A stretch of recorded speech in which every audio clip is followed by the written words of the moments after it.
Right, we're gonna do some ball lightnings. I don't know if I need cooldown reduction or attack speed, but I guess I'm gonna go with attack speed for now. So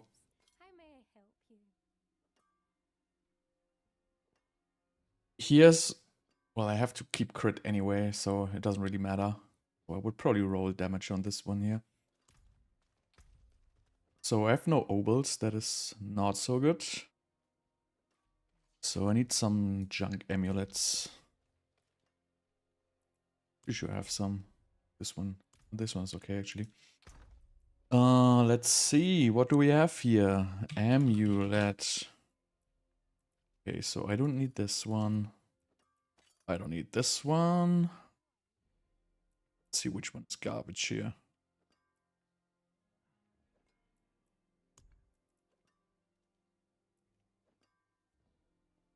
It's garbage. This one is also garbage. So we want to have Flame Shield duration on Amulet first. That is the most important tempering here. So we're going to go with the whatever pity mechanic. If it works or not, who the hell knows. We're going to do it anyway. See it. Okay. So we got 3 ones, so let's go for the rear one here. Let's go for Pyromancy Endurance. So I only have 1 amulet. If I brick this, it's gonna be bricked. That is, like, I have only 1. If I don't hit this, I have to play with absolute garbage. There you go, mid-roll, I take mid-roll. So then we go for offensive. We just gonna take shock finesse here, because we wanna have lightning damage or critical strike damage. I'm not gonna go for natural finesse, because chances of bricking are like way too high.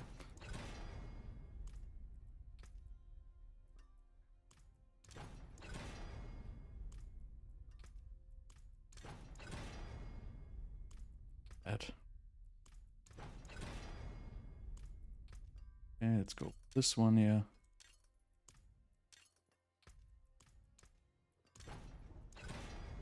Took me a while to get all this gear, so it's better not brick this.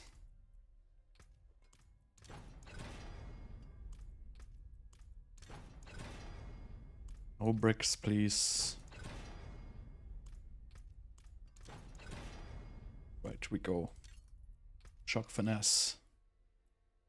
We want lightning damage or critical strike chance, and we do not want to brick this item.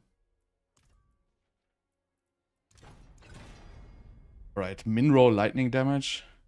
3 tempers left. Honestly, I'm gonna keep this for now. I'm just gonna... Better safe than sorry, right? So, we want to put attack speed or cooldown reduction on this one, but I'm assuming I want to go with cooldown reduction for now, with attack speed.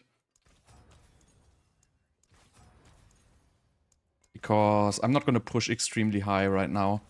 So I guess we are going to be absolutely fine with attack speed there. Hope we can get this.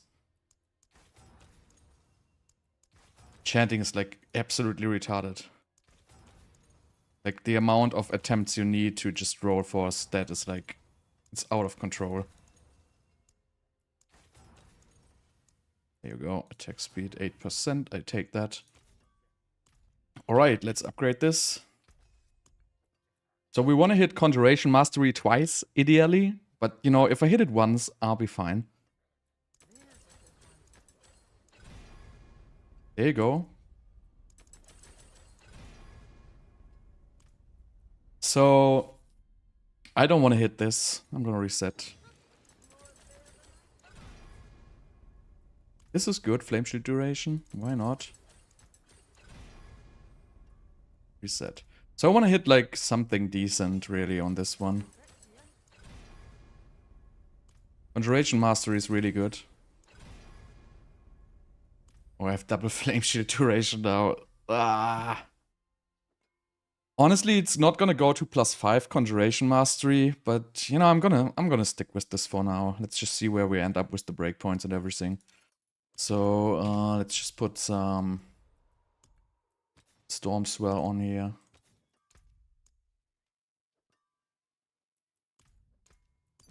I just want to find a good base for now to just get started. I mean, I already tested this, but I got some new items. So we got this this bad boy here, which is pretty good, I guess, for this stage of the game. Since now you can basically get core skills, which is Ball Lightning, so you can get extra skill ranks. You can see I have like 13, and if I put these on, I have like 16. So you can now get basically Ball Lightning ranks on your boots and on your gloves, which is pretty cool, actually. So what do we want to get on here? We want to have damage to close and freeze, basically. I don't want to brick these, though. So maybe I'm gonna do the same with the lightning story. And, you know, skip the damage to close. Not sure, though. Ideally, I want to have damage to close, but I really have no extra items to not brick. So I'm probably gonna go for the safe bet here once again. But actually, it's a 1 in 4, so it's not that terrible, actually. I don't know. I guess we can try it.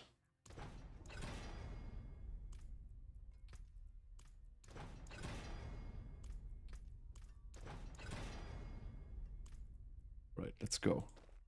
Damage too close.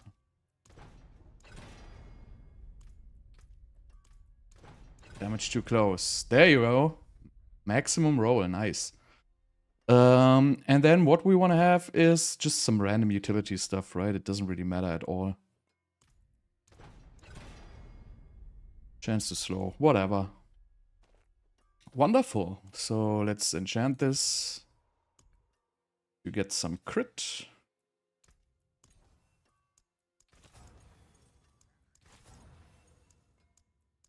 Well, this is going pretty good, actually. I have absolutely no complaints so far. So we want to hit core skills and attack speed. Core skills can also go to +7 on these, I think, or to +6.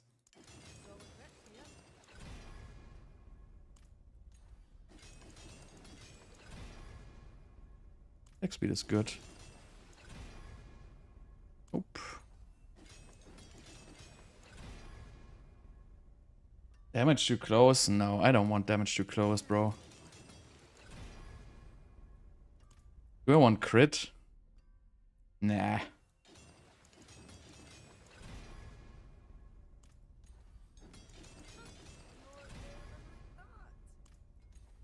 Wait, so not so lucky on this one. I want to have attack speed or core skills.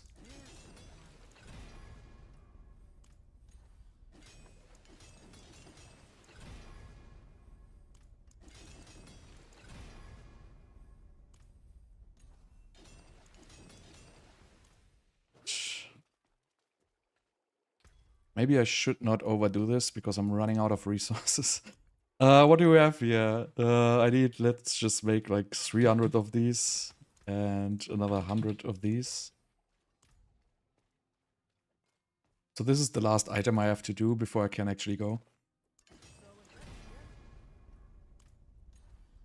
Usually the last item will basically, you know, consume all your resources. There you go, core skills. Now attack speed, please. Ah. Do I want to go on with these? So I have to check my attack speed breakpoints basically. So I have 10.4 plus 11.7. I'm just gonna calculate this real quick.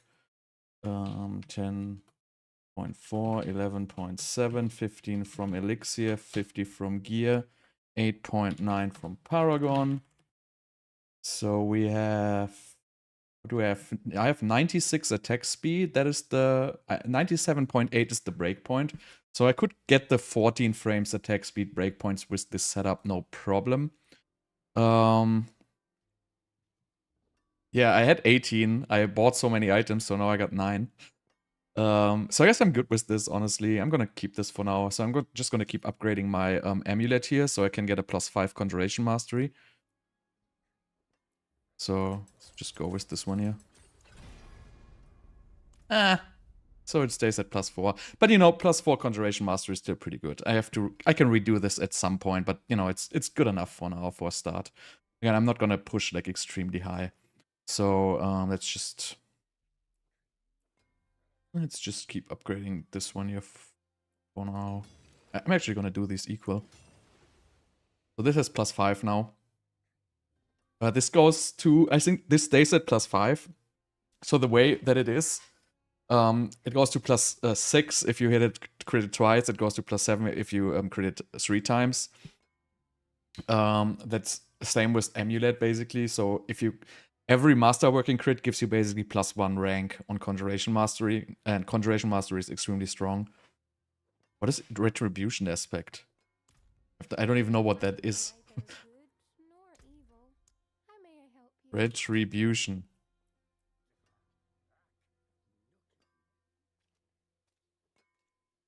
But why would it be? It's just 30%. Like what's so good about it? I don't really see a point in playing this. I mean, I can just get 30% damage to everything, right? Why would I get it to why would you get it like on your Amulet?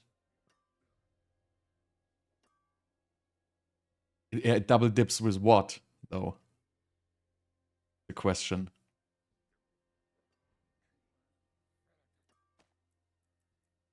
So, what do I need? I need Ball Lightning. I need Core Skills. Wait, I have increased damage. So I need Conceited, right?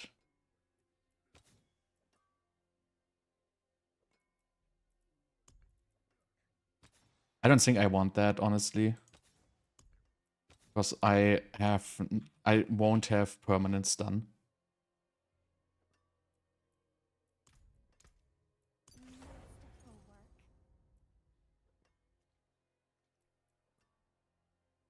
You mean like it gives you, if the like if, against a staggered boss it gives you like double damage against stunned and knockdown?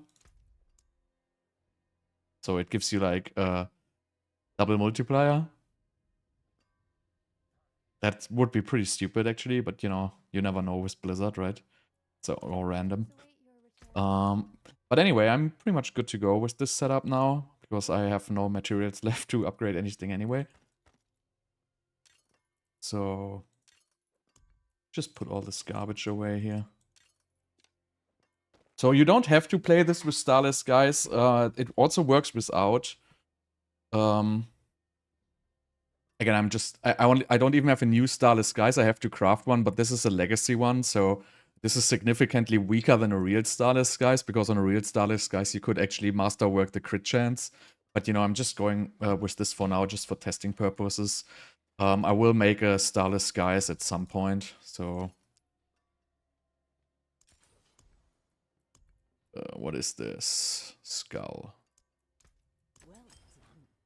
How's my resistances? Oh, good enough. Okay, so let's see how this will go. I'm gonna start with like a tier 75 or something like that. Something relaxed. Oh damn, I have no attack speed elixir. Okay, I'm just gonna craft one. Even though it's expensive.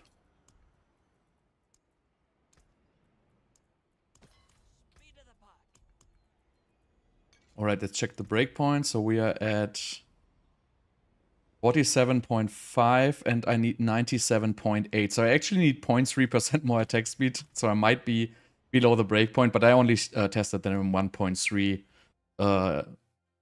intervals. So, you know, maybe I am. So the 15 breakpoints are at 96.4 and the 14 at 97.8. So I might have the 14. If not, I need to basically upgrade one more item.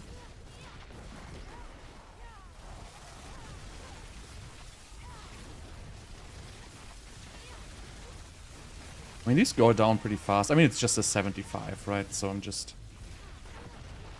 grooving in with this build. But, you know, the build still works fine. You can definitely get it to Infinite Flame Shield without any problems. You would probably just have to roll cooldown reduction on your Amulet, though. But, I mean, it's definitely still an absolutely playable build. Obviously, it's not Season 2 Ball Lightning, but, you know, it's relaxed because, you know, you just can move through mobs and they're just gonna die. It's also pretty weak in boss damage, though.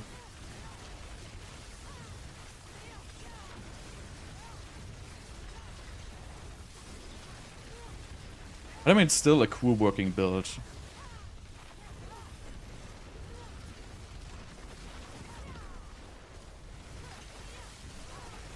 Depends on, like, if Sorc gets, like, any more buffs, I guess, but, so the crowd control is alright, and, you know, the damage output is good.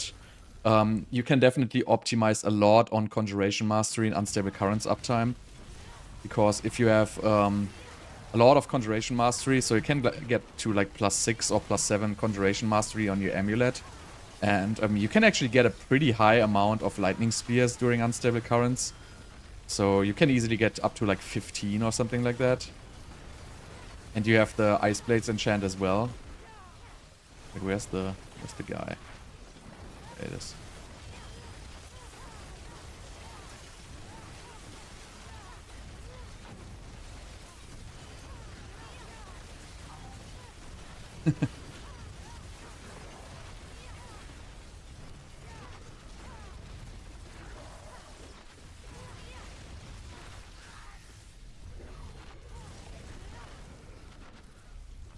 It plays a little slow though, because you don't have the movement speed all the time.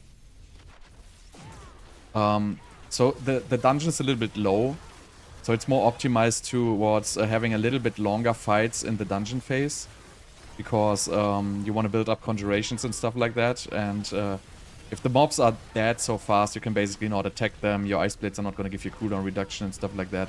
So it's really like a little bit annoying if the mobs are like so low in this level. Actually slows you down a little bit. I mean, Frozen Orb is definitely the better build, I would say. But this one is much cheaper to make. And, you know, I don't have optimal gear for this yet. So, I mean, assume these... So I'm Frozen Orb right now. I don't have perfect gear either, but I'm farming like tier 90s in 3 minutes, somewhere around that. So if you have good items on this one, you can probably do like around the same. Maybe you have to, you know, revert down to like a tier 85 or something like that. It really depends on your Amulet and the Conjuration Mastery. If you have a good Amulet with like a lot of Conjuration Mastery, and then if you can reach a high attack speed, you can definitely get like very, very good damage output on this one here.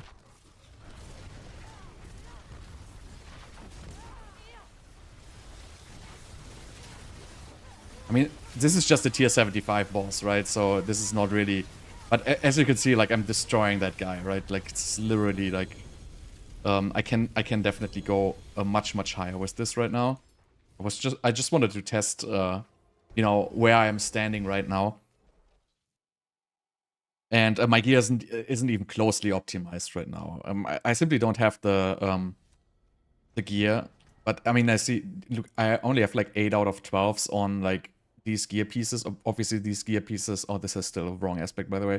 So these gear pieces are obviously from my Sorc, like these 3. So these are pretty good, right? And I was using them on the other build, same with like the Tarasha ring, but these are like not even optimized, right? So this is not upgraded. This one here is not upgraded as well, and this one here is not upgraded. So, and I might be 1 attack speed breakpoint down right now, so I mean, it's working pretty good, I have to say. Like, I don't really think it's weak. And you can definitely get this to a permanent flame shield if you want, right? That's absolutely no issue, but I have to change my aspect on my S-piece. I don't need Lucky Hit at all. And what you can do is, if you want to be fast in the dungeon phase, you can basically switch this to Ball Lightning. So this will be significantly boosting your dungeon farming speed. What was I gonna do? I want to put... So you can put Undying or Ever Living. I'm just going for something defensive right now. You could go for Exploiters, but I don't really need that right now. So I'm just going with Ever Living. So let's just go like up to like tier 80. I mean, farming tier 80 is not that bad, right? Obviously, I'm using Starless Skies, which fixes a lot of my mana. But if you have like mana per second on your boots, on your chest piece, you can actually scale with a decent amount of Conjuration Mastery. I don't think you will need Starless Skies. I think you can play without Starless Skies. And it will allow you to get one higher attack speed breakpoint. So you will be able to get to like 13. You can get to 13 frames at 113.6 attack speed if you have very good ring and amulet. So if you have greater FX attack speed on your gloves and on your amulet, you can get one higher attack speed breakpoint. But it's not like the difference between 14 and 13 is not so huge actually. Like 14 frames and 13 frames it's like 8% difference or something like that. Of course, it double dips a little bit with Conjuration Mastery, right? But I think if you have like a 14 frames attack speed, that's the good thing about Ball Lightning. It has a very fast attack speed, right? So you don't need to build up crazy amounts of attack speed to get very high attack speed on Ball Lightning. So really, what I'm running right now is like 97.8, and that's like very, very easy to achieve there. Really not hard to get 97% attack speed if you have unstable currents and accelerating aspect. So this is like tier 80.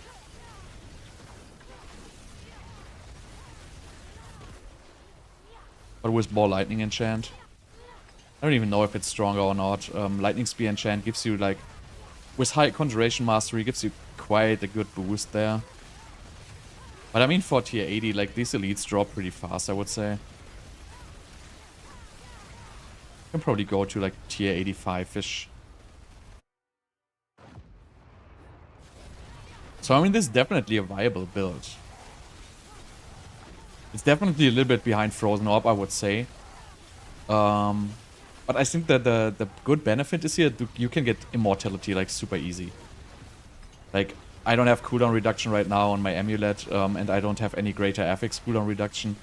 And I guess in the boss I'm already like 1 second away from permanent. Because you're playing a regular Amulet, in Frozen Orb you basically have to play the Winter Glass, so you cannot get a third Flame Shield duration roll. And if you play a regular Amulet, it's actually super easy to get permanent Flame Shield.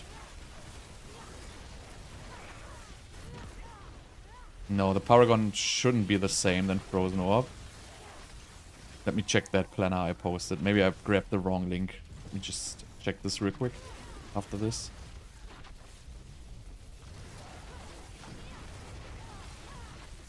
It is pretty similar, but it has different glyphs though. I mean, the layout should look fairly similar. It might be... on the Frozen Orb I don't have the damage reduction from elites though, I know that. But besides that, the layout should be pretty similar to the board from Frozen Orb. Like, these Paragon boards for Sorc builds, they don't really differ so much, honestly. Like, most of the time you play almost the same board layouts with just, you know, sometimes different glyphs. Or sometimes you change, like, you know, going a dexterity pass or like an intelligence pass. But usually the boards are like fairly similar. Which I really hope they bring new Paragon boards in the expansion, man. They just have to bring like 10 more Paragon boards to every class. Like, it is just so boring. Like, the boards are always the same. You always like pass through the same boards without getting anything on the boards at all. You just go through there to get the glyph socket and move to the board, like to the next board fast as possible. That is really like, I don't know. They should definitely improve on that. Alright. Slither.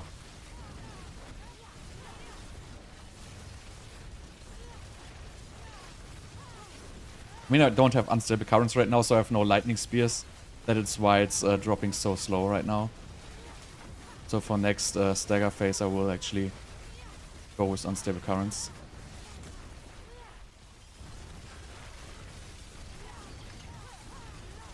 I mean, this boss has double HP. So it doesn't go so fast, but it does also not go so slow. Like, you know, as long as you can kill the boss within 3 stagger phases, you're very well in a good farming setup, right? So if you need significantly longer than 3 stagger phases, you are basically farming too high. That's like how you can judge if you are like running a good pit. If you can kill the boss within the 3rd stagger phase, you have a very easy farm. If you need longer, you have to go down some tiers. So let me just check this the planner I posted here in the stream real quick. Oh, that is the wrong one. No, it's the correct one. Is Frozen Orb not good anymore? No, Frozen Orb is fine. I'm just sick of it.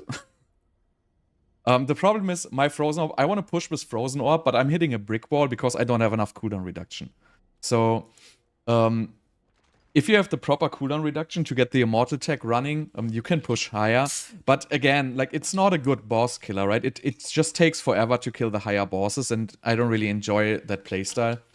So that's why I'm basically not want to try. I just want to try like some different builds.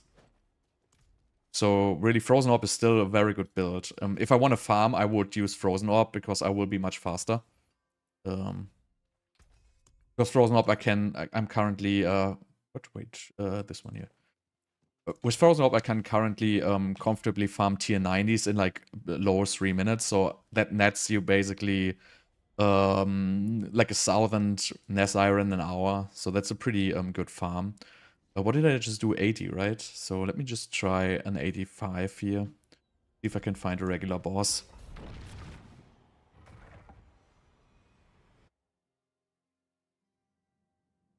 I tried Fireball, but it was pretty underwhelming. I mean, it was alright, but, you know, I haven't tried Meteor yet. I think Meteor is alright, but I think they are significantly weaker. But maybe with the new Fireball, Enchantment, Burning shenanigans discovered, like, you know, maybe you could build something on that with a regular build also. Because I don't want to play Fireball. Like, if you want to play Fireball, there's, like, you know, a gazillion people playing Fireball. So really, that build is pretty easy to play, right? So it's not really... You just build Fireball, Hectic, and Flame Shield, and you just, you know, kill stuff. So that has been fully figured out, basically. So I want to just, you know, go back to, like, the more old school builds. Because, you know, I figured most people are actually not pushing, like, that high. I mean, obviously, a lot of people want to push high. But if you really want to push high, there's just one build you can do it with, and that is Firebolt. All these other builds are just... You know, I'm already looking towards Season 5. Because right now in Season 4, the meta is pretty much set already. So I just want to try, like, the builds.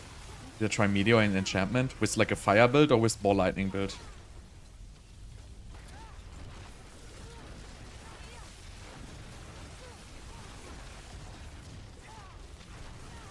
I tried the, so I tried to scale Conjuration damage on the Frozen Orb build. I couldn't get it done. I could get my Hydras hit for like 1 million a pop. You know, which is alright, but it was still doing significantly less damage than the pure Frozen Orb variant. So I guess pure Conjuration is still not really a viable build. But the good thing about pure Conjuration build is, you know, it's more relaxed playstyle. The best build right now for like high pushing would definitely be a Firebolt. It's just, a Firebolt has just like a super crazy ceiling due to the basically the double dipping with the burning damage and the crit damage and the Firebolt. So the synergy there is very good to deal high boss damage. And also you have like these crazy ranks in Devouring Blaze. So if you play Firebolt Sorc, you have like plus 15 Devouring Blaze or something like that, which is just crazy. Like, it's such a high multiplier. And that is the problem with Frozen Orb, right? Frozen Orb has no multipliers because it has to use a unique amulet. And by using a unique amulet, you basically, the maximum you can reach on a unique amulet is plus 4 Conjuration Mastery. I mean, you can get plus 5 if you triple crit it, but it's just weak. And if you take a regular amulet, you can actually reach plus 7. And even if you don't crit it, you just need to hit it once and you reach plus 5 Conjuration Mastery, which is just like, it's insanely strong compared to playing unique amulets.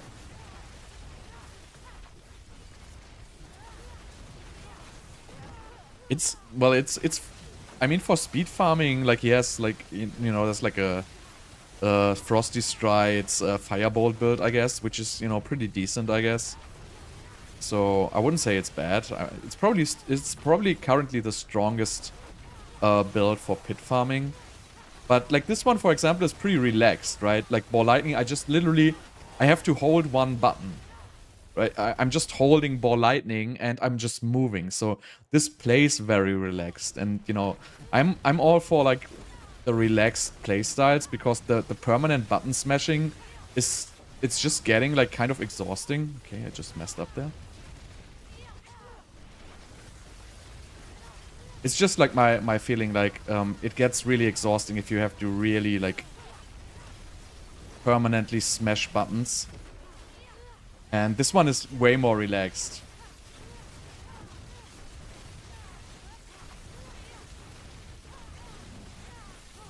If you have your timings.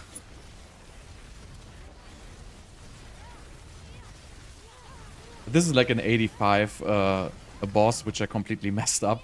So it's gonna be a little bit rough now.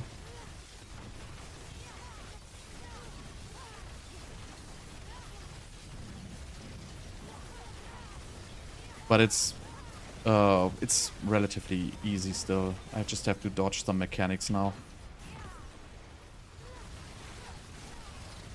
And the stagger's also alright on this build. Like, as you can see, this is like building up to the 4 stagger now, which goes pretty fast. Flame Shield uptime is great, so it's actually way more relaxed than playing Frozen Orb.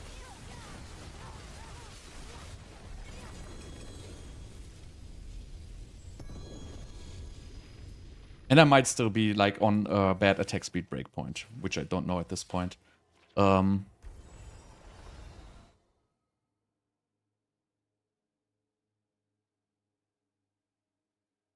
Yeah, that was just pure luck because I had a shield on, but I don't have... I have like 13k HP, so I'm not playing defensive at this point, because I rather go for like flame shield duration.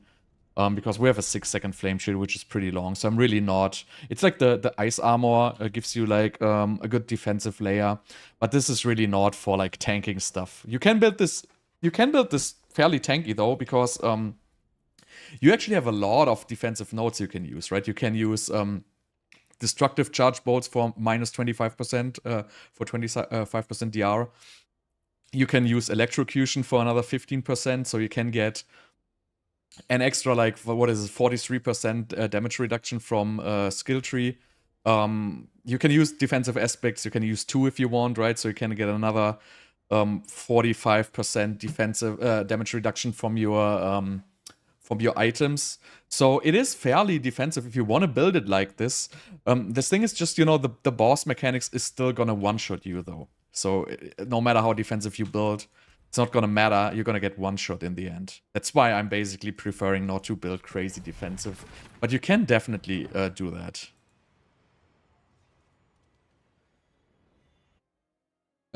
You can absolutely get immortality, but no, if you play Raiment, you can't do it because you miss one defensive roll.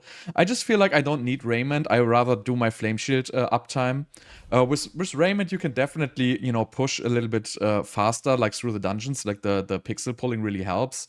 But you lose like a lot of defensive stuff because, you know, in Season 4, like the regular armor pieces, they have crazy good defensive stats, right? Like with the flame shield duration and everything, like it just scales like so good. And Raymond really just gives you the pixeling, and you know, you don't really need it. As you can see, like these packs die fairly fast without pixeling. And then on the boss, you actually have no benefit from Raymond at all, you know, at least. And you know, I don't really feel like I need it at this point. It would probably be better if you want to do real high tier pushing. But you need crazy good flame shield rolls, right? You would need like max roll flame shield on your amulet and max roll flame shield on your pants, and then a good cooldown reduction rolls. Then you could definitely do that. But I just feel like I don't really need the Raymond at this stage. It works just fine without.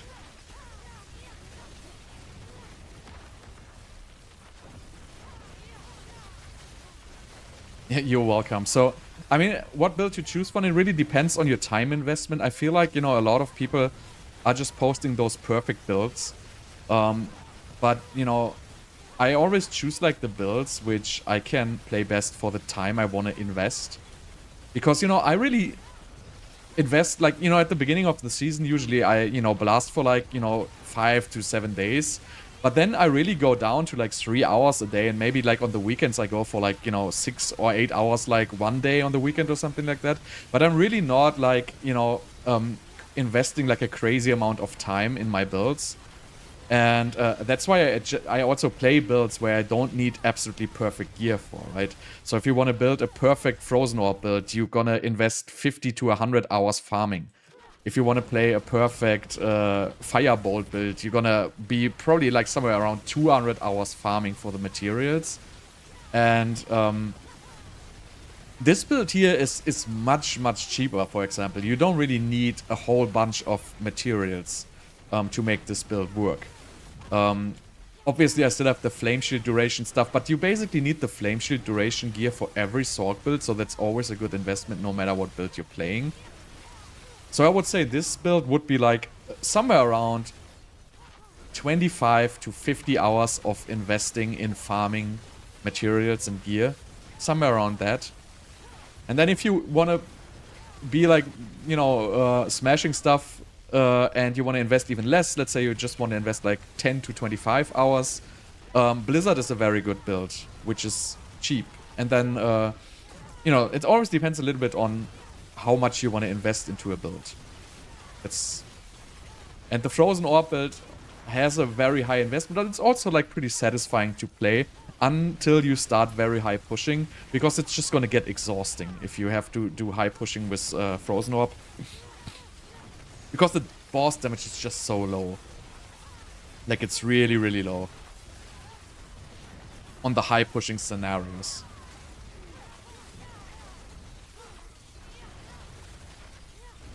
So, basically every Sorc build is playing Ice Blades with Flame Shield now, because it's just the best way of reaching high uptime. So this one also, I'm playing just Ice Blades Enchant and Flame Shield, and I'm like close to 100% uptime there. Where am I have to go? So I really feel it's not such a huge issue.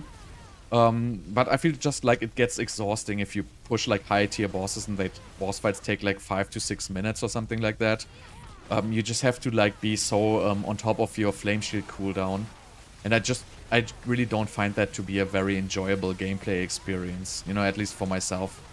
I feel like it's a little bit too much for me, right? And that's why I'm not really high pushing Frozen Orb, because, you know, I might reach like, you know, maybe tier 110 or something like that with like a huge time investment. But I'm gonna hit a brick wall at some point anyway, right? So it's really no point playing that build for me right now. I mean, look at this. Is a tier 85 boss, and this goes pretty much the same speed than Frozen Orb, I would say. Like, this is a regular boss without like extra HP, and it goes like super fast.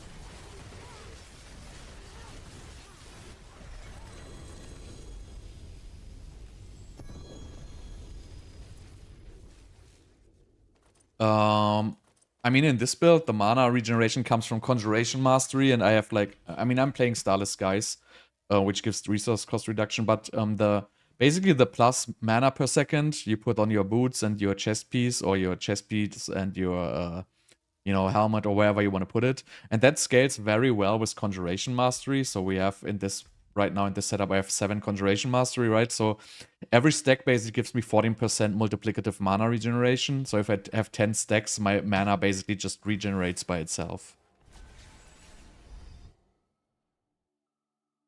I mean, this ball lightning, it staggers very fast, right? Because we have the stun effects from the gear, just like we have them on the other builds. And ball lightning just, you know, it works. It has good lucky hit. Like Frozen Orb lucky hit is shit, right? But ball lightning lucky hit is very, very good. Like ball lightning triggers lucky hit very, very nicely, and that's why it staggers so fast, basically.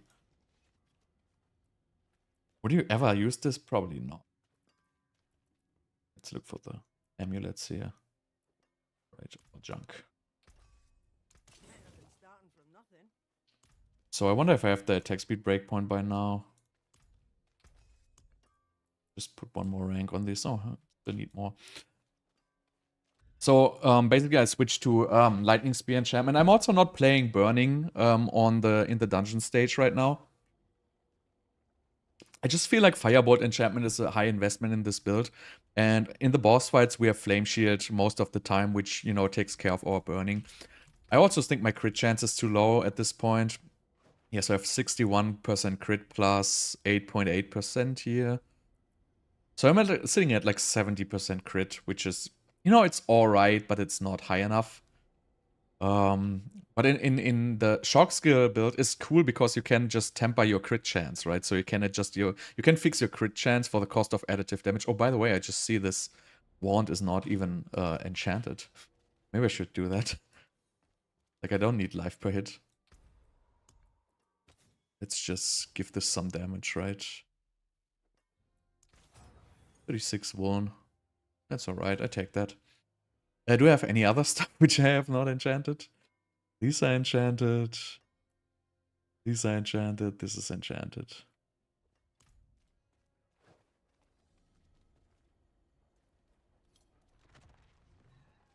Yeah, there's nobody in town. I'm gonna switch to Seasonal Realm, like mid of the season.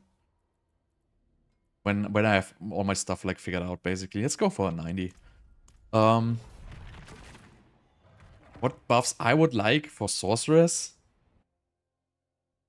Honestly, I would like the third enchantment slot, but I would also like certain enchantments being buffed.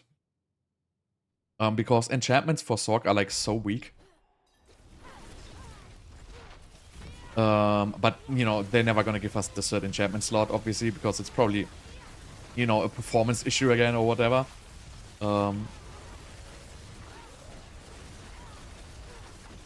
But what buffs would Sorc need?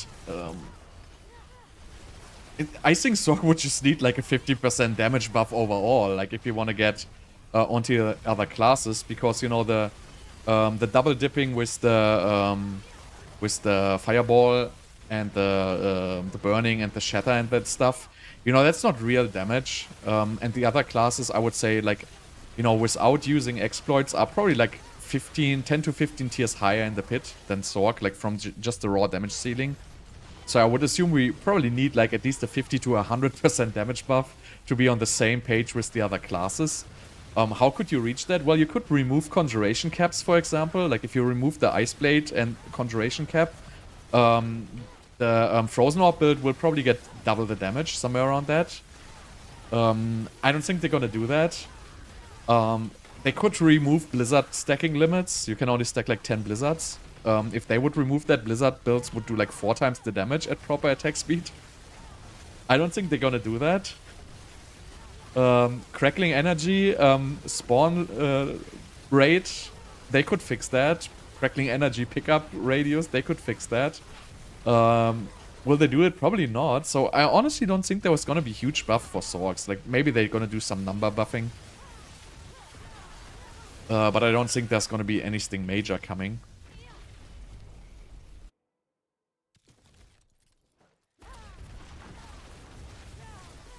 So, I mean, I guess Sorc needs a big rework, really. Like with the Enchantress, enchantment slots, and the Paragon boards and everything. I think the class is just like at a terrible state right now compared to the other classes. And also like the synergies and everything are like pretty terrible for Sorc.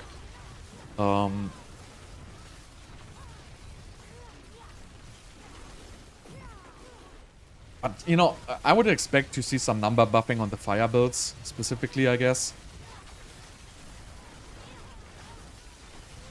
Maybe they even get more conjurations buffs, who knows. They always buff conjurations, but they will never be playable because we have like the limits. I tried the lightning spear, by the way, like with the new aspect that you spawn 2 lightning spears. I couldn't get it working in this build. I don't have enough cooldown reduction. So this is like tier 90. This is like slow at this stage, right? But tier 90 you shouldn't farm with like 8 out of 12 gear. So this is a little bit too slow. I will probably need a long time for the bosses.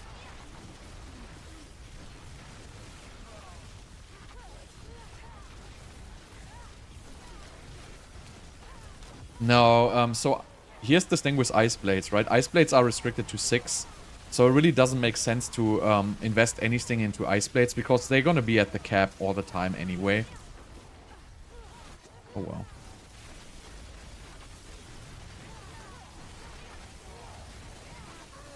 That's the big problem with the Ice Blades. You could have like 10 to 15 Ice Blades up if there wouldn't be a limit on 6. And that's pretty sad, actually. All my builds are up to date, yeah. They are all updated to good states. Well, this is like... this tier 90 is too hard for this build right now. I have to check the attack speed breakpoints. I feel like my attack speed is too slow.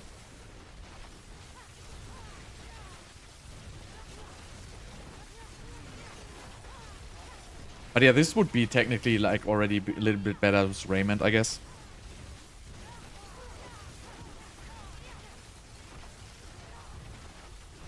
I think tier 85 is a good state. I mean, I want to be able to get tier 100 done with this build. I think that should be no big deal. The difference between tier 90 and tier 100 is not so huge. And the dungeon phase is pretty much irrelevant. And I still got like a lot of switches I can basically use for more damage.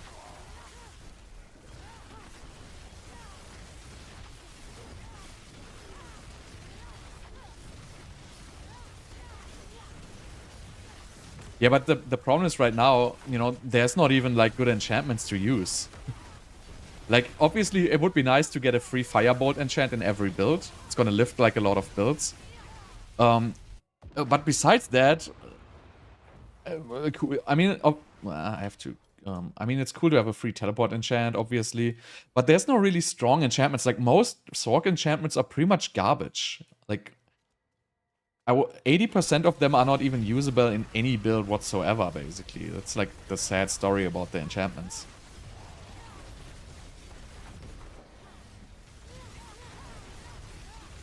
I mean, this doesn't go very... I mean, this goes, like, absolutely fast enough for a tier 90, actually. I'm surprised.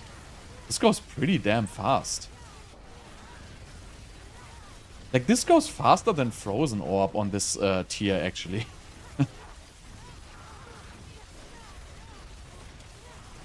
And, like, it's literally, like, so relaxed. Like, you just have to stay here and, you know, do nothing. Like, that's, like, easy as cake, like...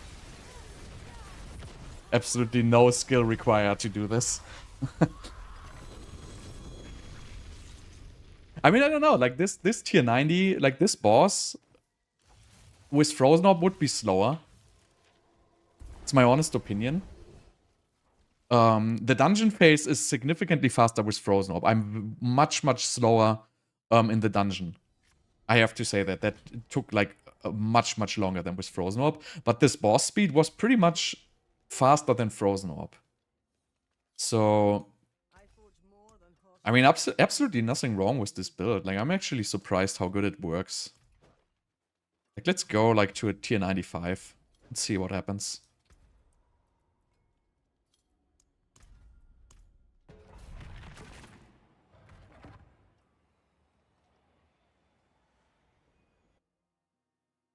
And I haven't, like, really min-maxed this at all.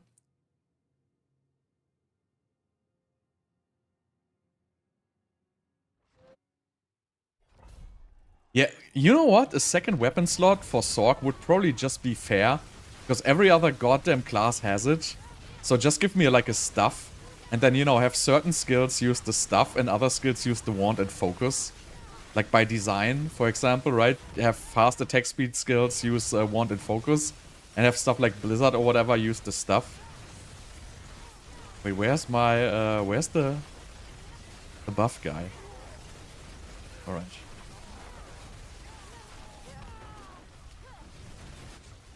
Ah, there it is.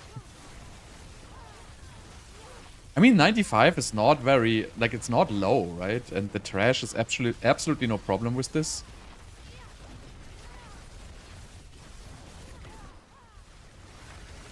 It takes longer than with Frozen Orb, though, I have to say.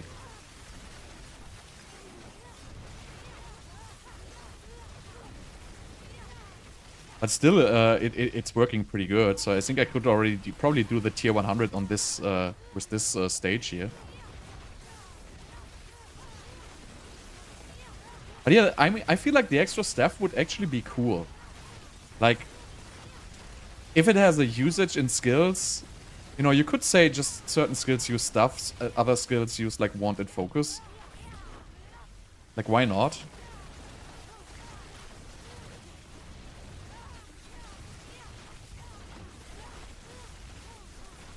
I think it would also be, you know, the power level from getting an extra 200 aspect and the buff. I think that would probably bring us to the same level than the other classes, honestly. If you like, you know, that's probably gonna double the damage, right? Getting like an extra 200 weapon. And it also fixes a lot of problems with like the extra, you know, chance to cast double frozen orb and stuff like that. I guess it would be a cool solution, honestly. I would like that.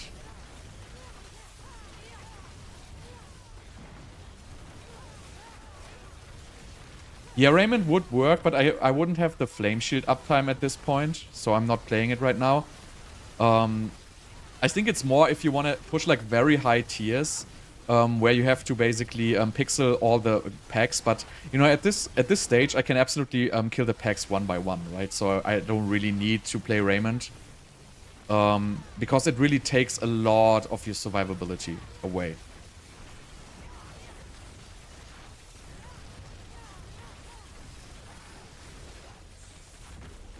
I mean, it's like tier 95. Like, the trash is fast enough. Not, like, extremely slow, actually. I mean, obviously, I'm playing Uber Uniques right now, right? But I mean, if you wouldn't have Starless Skies, if you can fix the mana, the damage shouldn't be much lower than this. Should be probably the same. Maybe even a little bit more, because you get extra attack speed. Yeah, Frozen Orb is crazy expensive. Like, absolutely. It's not a cheap build to make.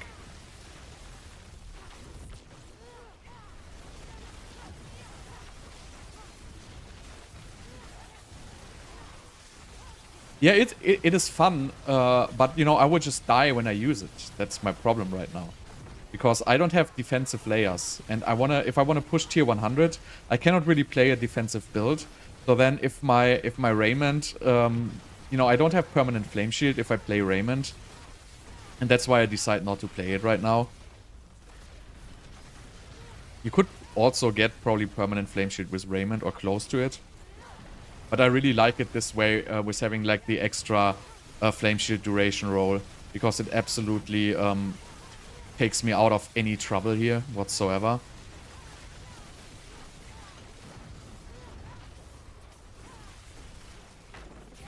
I mean, this is not a bad timing for a tier 95 with this build, right? I mean, obviously you cannot compare this to like top tier builds, but that's not my intention with playing this.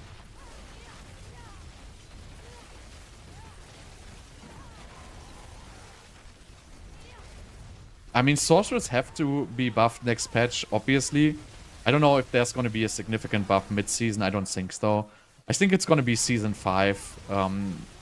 You know, they're going to most likely look at the clears and, you know, probably going to raise sorcerer's power level a little bit.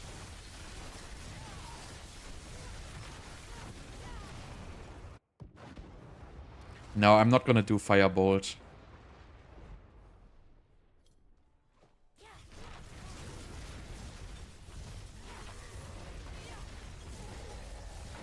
It also takes, obviously, a little while to get going in the very beginning, this build. Oh, this is not good. Right. Because you gotta build up... It's the same with Frozen Orb, right? You gotta build up Conjuration stacks to get it going.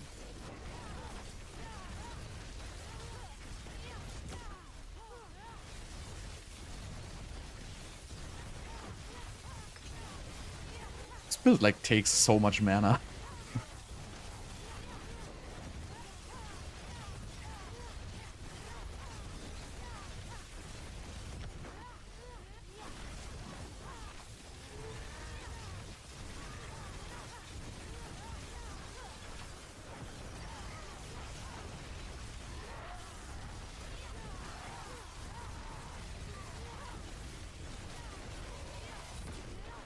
But I mean, it's pretty relaxed actually.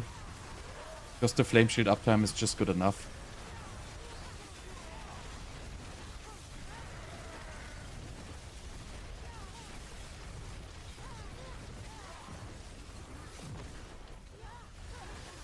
I still have like, I have bad cooldown reduction though. Like I have not enough uptime on Unstable Currents. And I'm right now playing with Overflowing Energy, right? So I'm basically missing 25% damage on boss. So that probably would be adjusted if you like push a little bit higher. I would probably remove the Overflowing Energy. But I mean for like tier 95 boss with the unoptimized gear here, I think there was still like a pretty good time actually.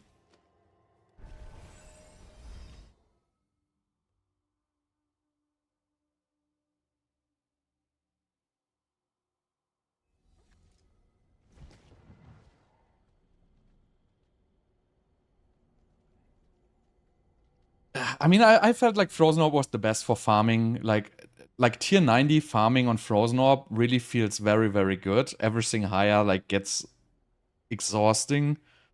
No, I don't play controller. So I might actually have not the breakpoint, by the way. So let's just upgrade this one more time. So now, how much attack speed do we actually have? 48.4. The breakpoint is at... Wait, what? So I have 48.4. So I'm at 98.4. Okay, so I'm already at the breakpoint. So I have 14 frames. This is a pretty good attack speed. I'm wondering if I should switch already. No, let's just go. You know what? Let's just do tier 100. Let's just see if it works, honestly. I just wanna test this now. Like, if it works with this unoptimized state, you know, I'm pretty confident this is an alright build.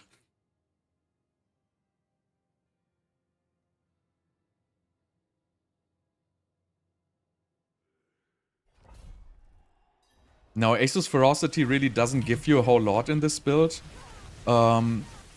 Because the only thing you're gonna win is... well, you can win 2 frames attack speed with going for Asus Ferocity. So 2 frames attack speed is like 12 compared to 14. That is like somewhere around, I don't even know, like a 15% attack speed increase, I think. So it's really not worth sacrificing all that damage.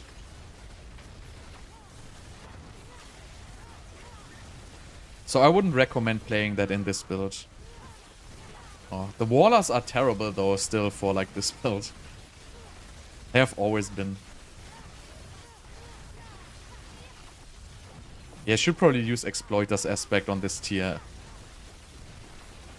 I cannot even like... But I mean, these still go down pretty fast, I have to say. If I had Exploiter's Aspect, they would go down much faster. But for tier 100, I mean, it's pretty good.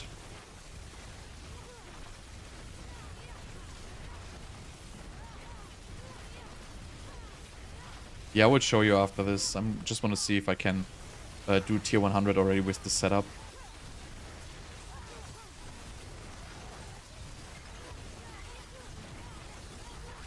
But that's already looking pretty good. Like, I'm like flying through here.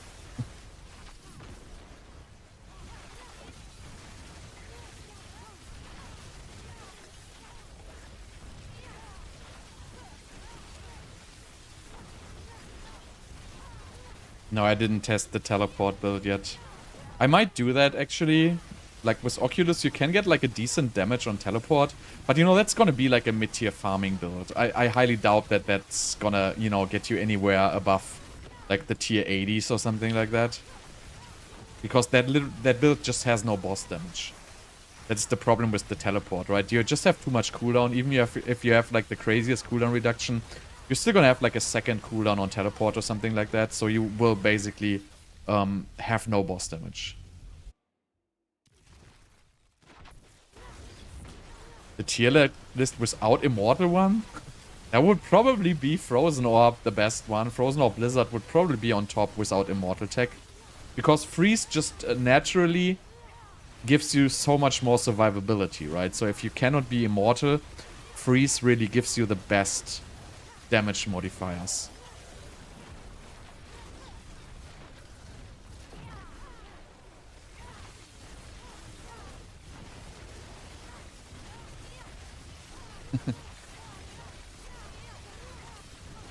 I mean, I don't know how high the teleport damage actually scales. But, you know, I don't think it's gonna do more than like 50 million a teleport or something like that.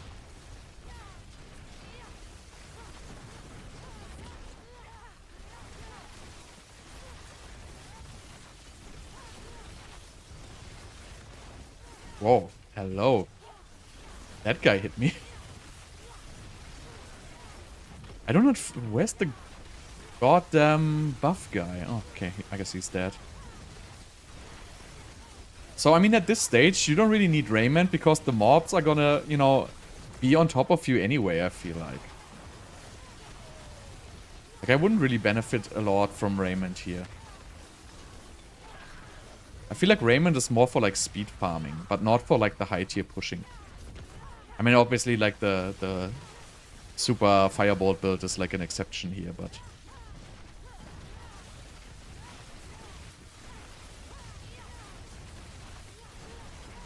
I think you can make Blizzard build... Oh, I didn't see that.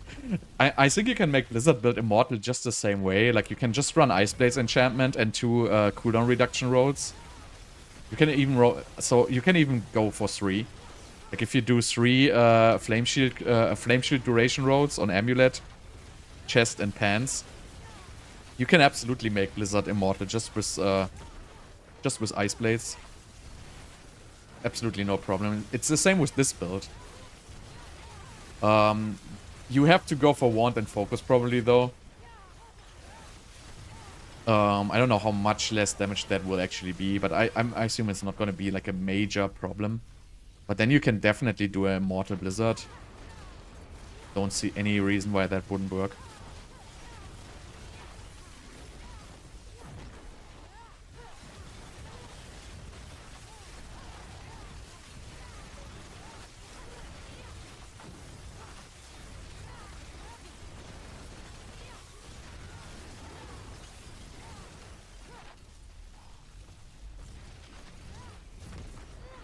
I'm interested, like, I'm gonna really, I don't know how hard the boss is gonna be in tier 100. We'll see.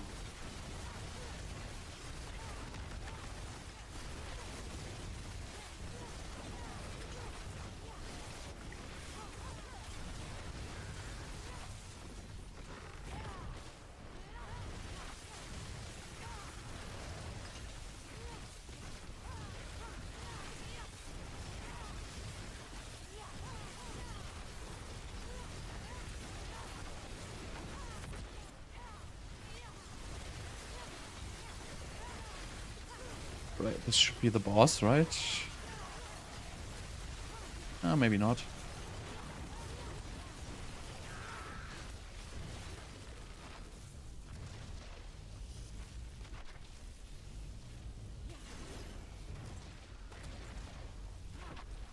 Hello, can I have some mobs, please?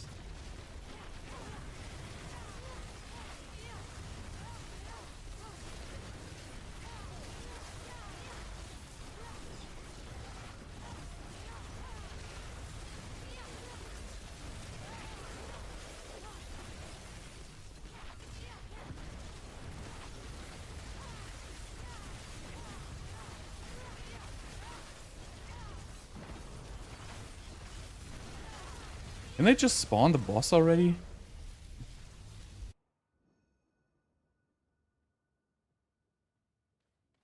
Alright, let's see what we get. Okay, that's an annoying one.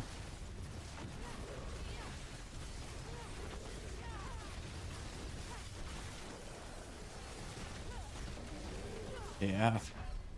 I saw that coming. Like, this boss is, like, terrible. Ugh. Anyway, let's do it. Should probably start with unstable currents. Just stagger that guy faster.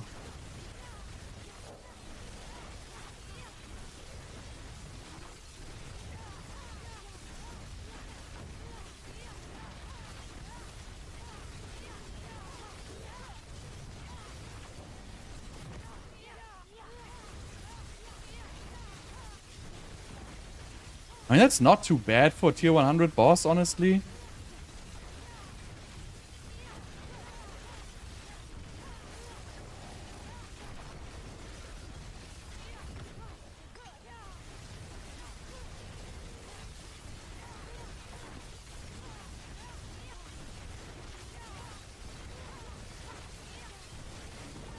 But yeah, this boss is like super hard because, you know, he does damage by himself. So you have to be very, very careful.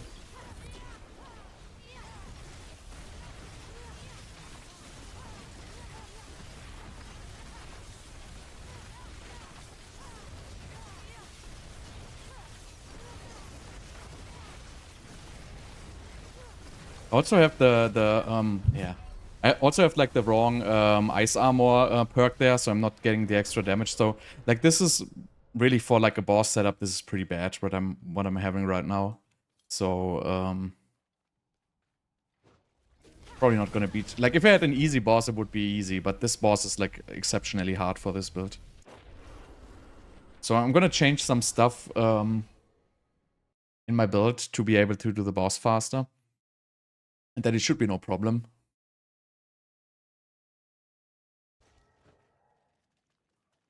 So let me just change some aspects here. So we want to change to exploiters. I don't need this, probably. Not for bosses.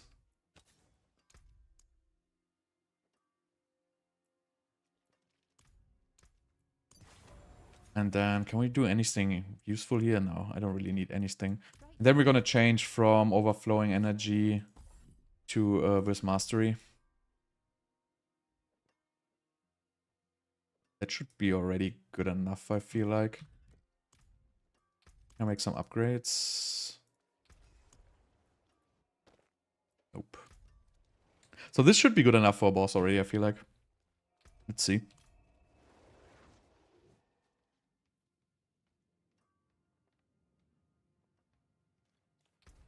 And again, this is like, you know, this amulet, right? The masterworking is pretty bad. The flame shield duration I don't really need. So you could have +2 more conjuration mastery on this, which is like huge.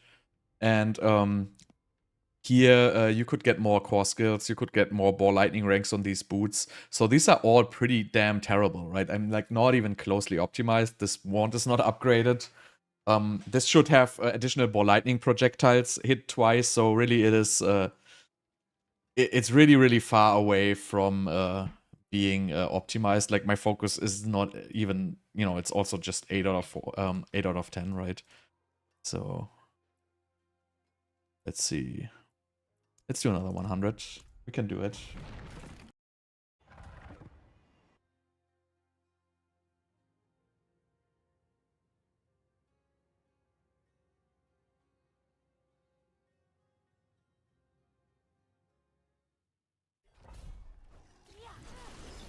So I don't think we need the overflowing energy so much in the dungeon. I mean, I'm gonna have a little bit more less unstable currents uptime, yeah, but you know, I don't think it's gonna be a big deal.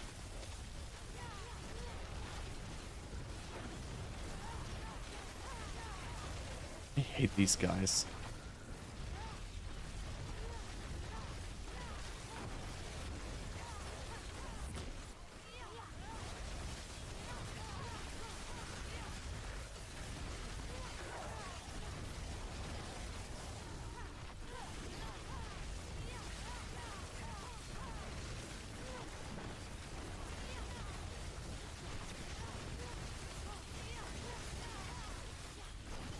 If you would really want to push like beyond tier 100, you would probably have to, you know, get into some kind of freeze shatter combination. For example, with Frozen Orb enchantment or something like that. And then choose shatter.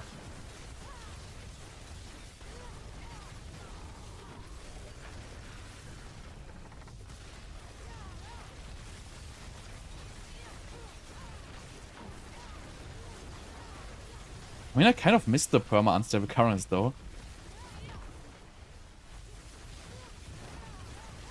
I only have like these 45 guys. Like super annoying.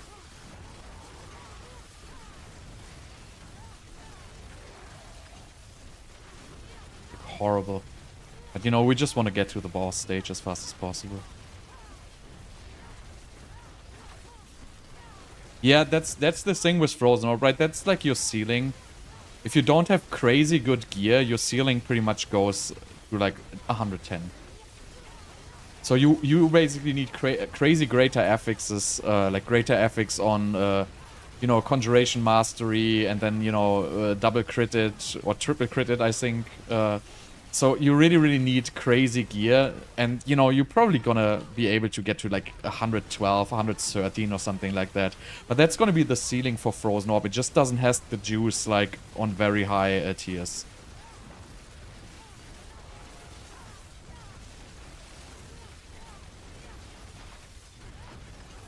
And honestly, with the overflowing energy, it felt better, I feel like. But we shall see at the boss.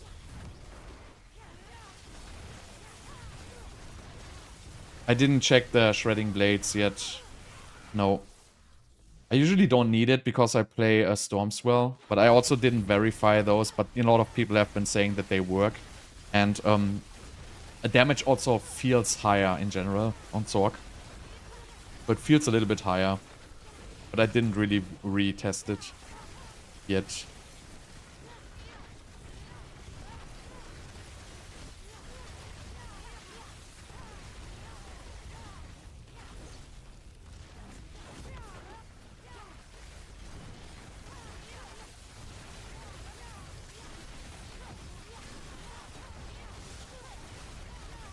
I mean, this dungeon damage is...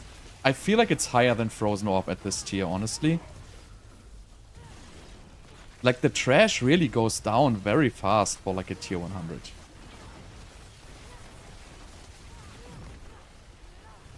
Or maybe it's about the same magnitude than Frozen Orb, I would say.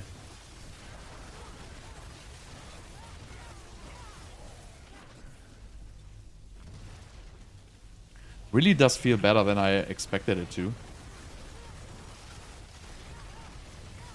Still have like a little mana issue though.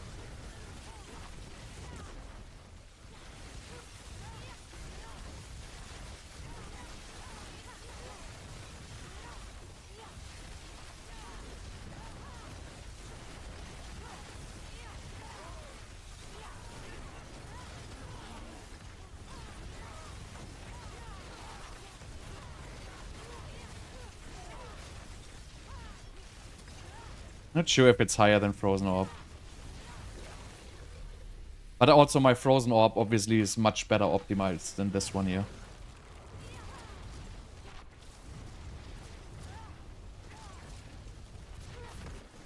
Oh, that was not a good decision there. Oh god, the wall. I'm just gonna skip the wall already. I don't want to deal with that.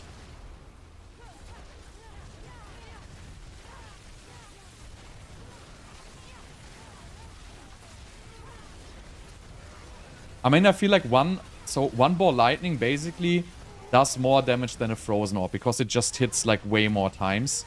And you have naturally way higher attack rate than Frozen Orb. But Frozen Orb has like a very high ceiling with Conjuration Mastery, which this build doesn't really have. I mean, it still hits a good amount of Conjurations. But Frozen Orb definitely does more. Like, honestly, I was lazy there. I thought I would survive that, but you know. Apparently I did not. Not a big deal.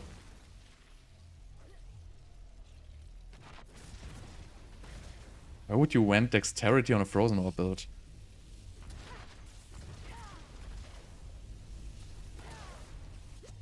No, it doesn't instantly delete them. I mean, it does a good amount of damage, yes. But I don't have freeze in this build, so I mean it's something to test out. But you know, I'm still working on this. It's like I'm definitely not optimizing this build right now. I mean, it's not optimized yet. I have like rubber banding, like crazy rubber banding. Right.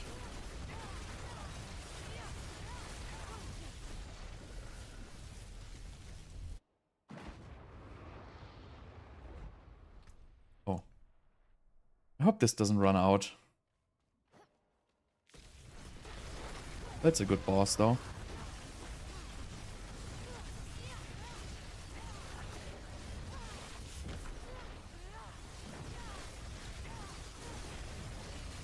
I didn't change the frost armor perk there. So I'm missing 15% damage.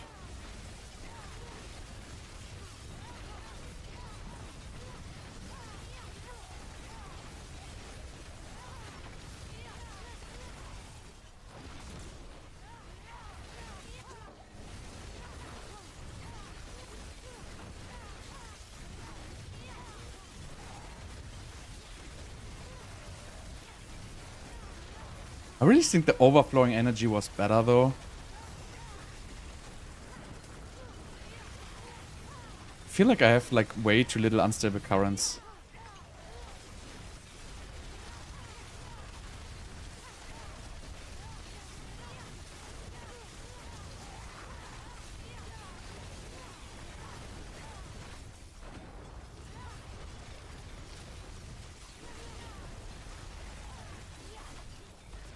Oh, wow.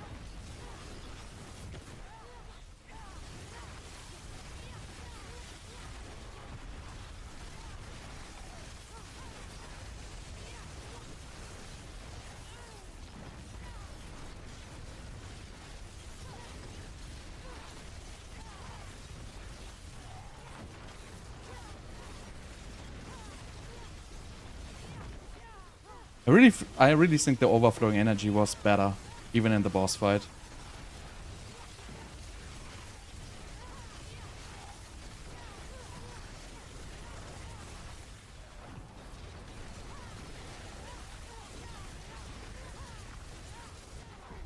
I mean, still, there was tier 100 with like 8 out of 12 gear. With, you know, a lot of time left. So, I mean, definitely not a bad build, so... And I'm, like, very, very far away from the ceiling. No, you have to use Ice Blade enchantment for the Flame Shield uptime there. That's, like, very important. And Firebolt enchantment you don't really need at bossing because the Flame Shield is gonna do the burning. So, let me just... I have just to relog on a different character. I need the potions.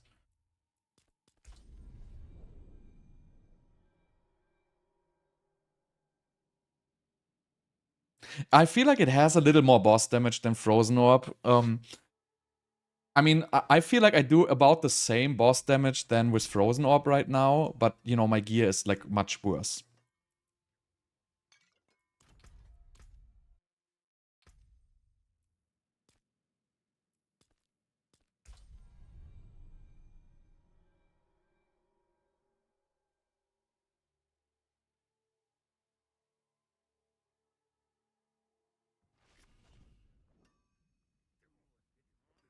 I mean, you can play Ancient Flame with 50% attack speed, but really you're not gonna earn like a whole lot, right? What you're gonna earn is going to be the following, right? You're gonna get 12 frames instead of 14.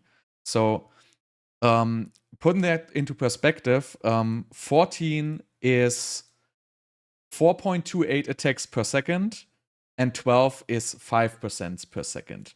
So you're looking at roughly, what is this? Divided by 5. So you're looking at a 15% attack speed increase if you go like for the maximum attack speed, right? So 15% attack speed increase, which costs you like roughly 40% damage. Like in aspects, right?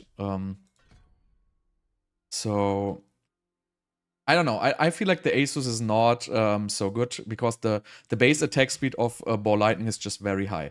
Even especially if you have good enough gear and you can reach the 13 attack speed breakpoint at 113.6 attack speed, which is 13% more than I have. So if you had greater FX attack speed on these two items, you could reach the 13 frames. And, you know, then it wouldn't make any sense to play Asus.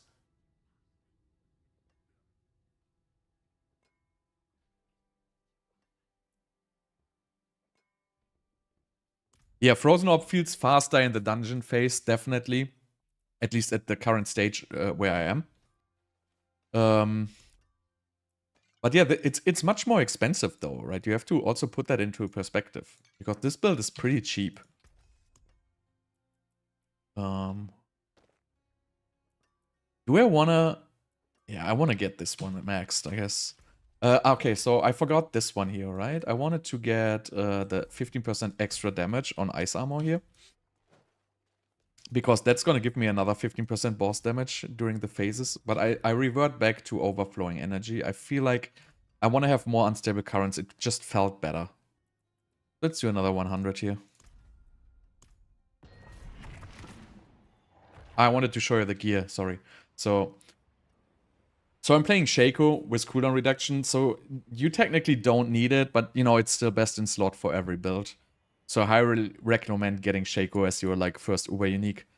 And then, you know, you just play defensive skills or Flame Shield. Both work fine. Flame Shield is a little bit better than defensive skills. With Flame Shield duration. And then you just go gloves with core skills, attack speed, crit. And, you know, damage to close. Whatever, like, chance to do random effect.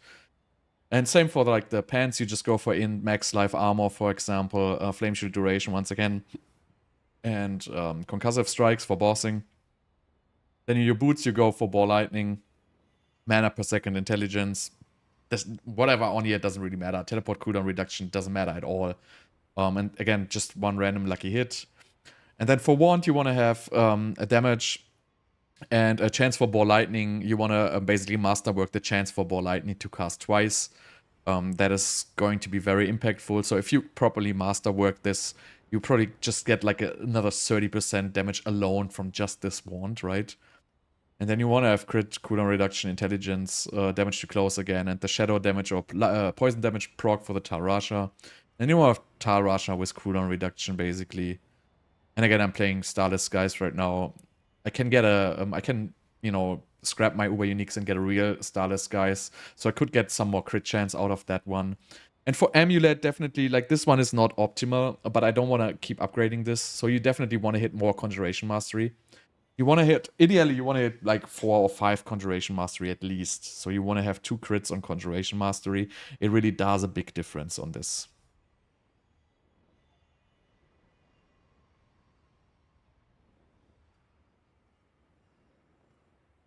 Change mana shield point. Now I need the mana shield. I really want to have that extra damage reduction because you're 2 1-hit. Like you're getting 1-hit like fairly fast if you don't have this. So I highly recommend still playing this. I don't have 100% immortality. It's just like it is. I would always go for the Shaco. The Shaco is much, much stronger.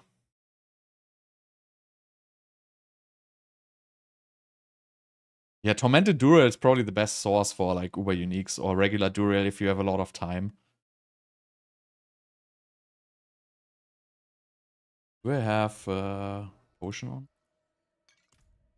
Alright. So we're back at overflowing energy.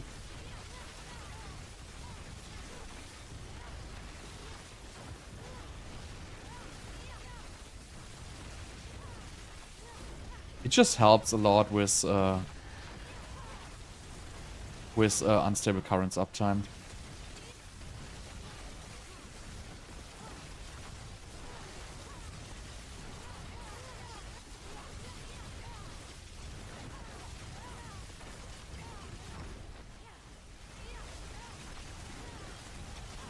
And unstable currents gives you just like such a huge damage boost. Yeah, I probably have to change the ever-living aspect though, because I want to have the bounding conduit, so my teleport gives me more crackling energy hits. So I can get my ultimate up faster.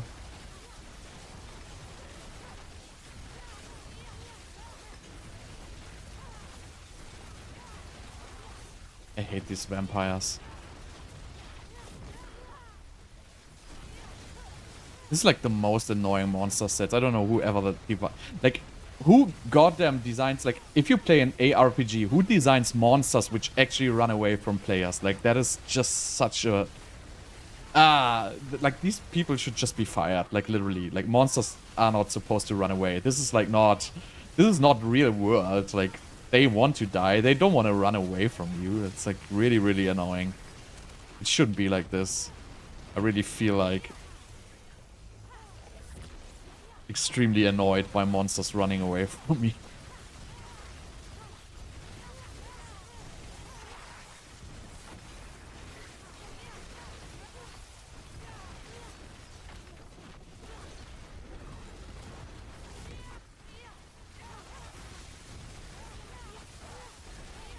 But I mean, this is pretty relaxed in the dungeon phase, I have to say. Like, I don't really have to pay a lot of attention.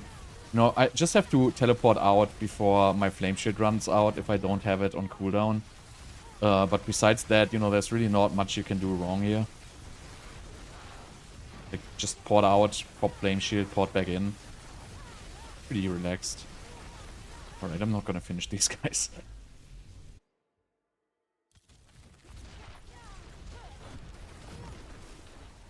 Yeah, I mean, I don't know, I just feel like these monsters don't belong in a game.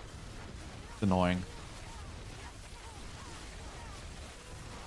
I just feel like you shouldn't play stuff in games which everybody hates.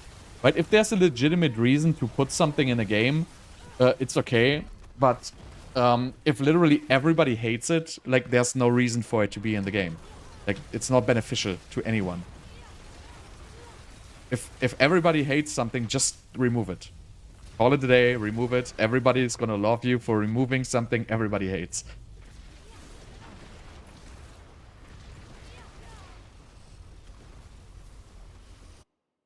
I mean, you can play Ball Lightning with this. Like, I mean, you would just play Frozen Orb Enchantment, right? So, I mean, you can definitely do that.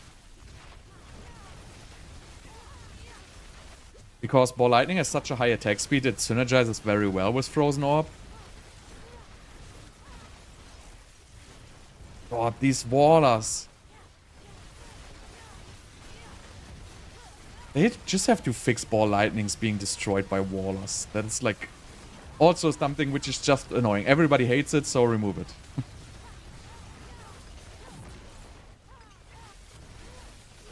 Yeah, the corpse bows have been removed. Right? They are completely out. I haven't seen a corpse bow in forever.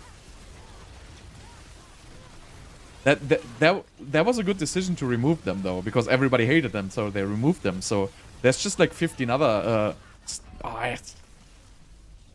like this lightning enchant, for example, just remove it. Like, everybody hates it, period. Nobody wants the lightning enchant. Just remove it. This is like the most terrible dungeon I have ever played, honestly. Like, I only have like fortified, I only have like lightning mobs, I only have like vampire shit and everything. So that's really, really annoying. Like, there's the vampire shit. Or the vampire shit and Waller, obviously. God damn it. I haven't seen them in forever, like the corpse bows. Are you sure they exist? Maybe they exist in Nightmare dungeons, but I don't think they exist in Pit.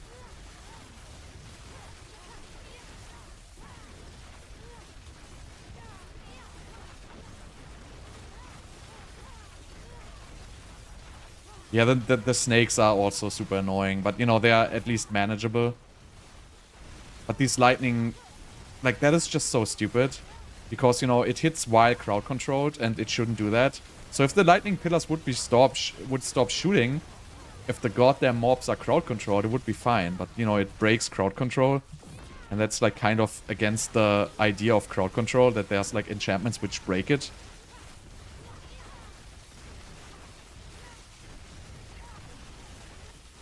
And this was, like, a terrible run, but I just want to see how the boss damage goes.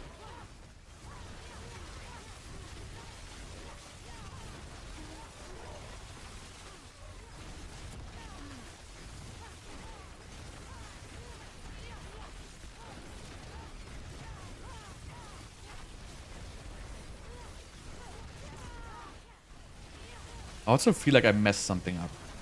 I have to double check my stuff after this.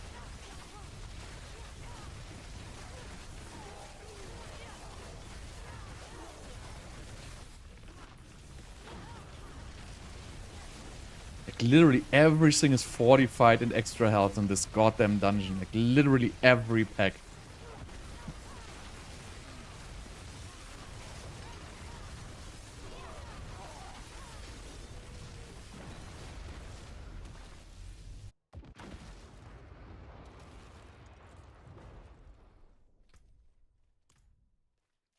Right. Oh god, that's the worst boss. God damn it.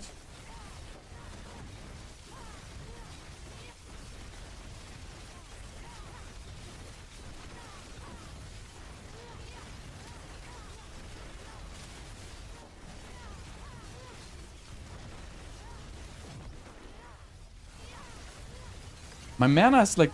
I'm running out of mana. Like, it shouldn't really be like this. I noticed a flaw in this build. Like, I really need more mana. I should probably go for some extra mana pool.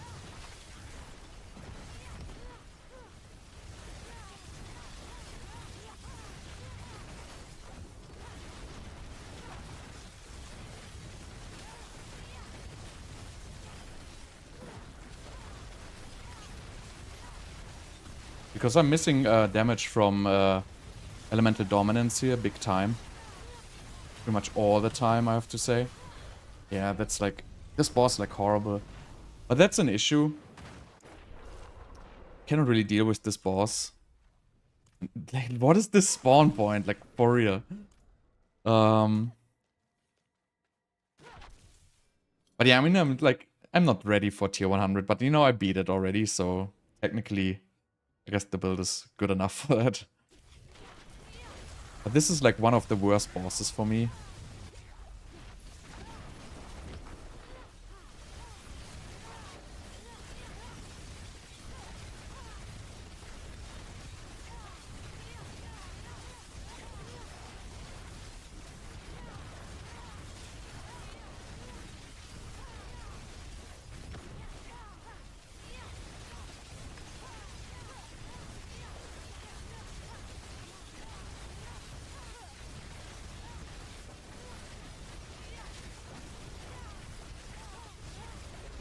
Let's see if we can do it.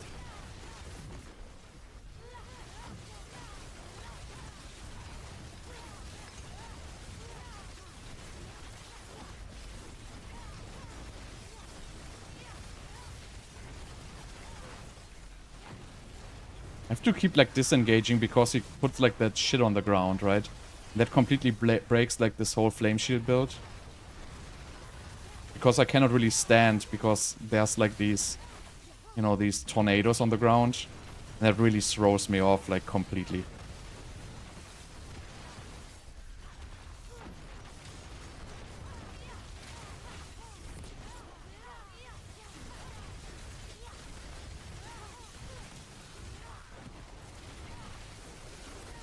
I could just stand in front of the boss, it would be absolutely no issue.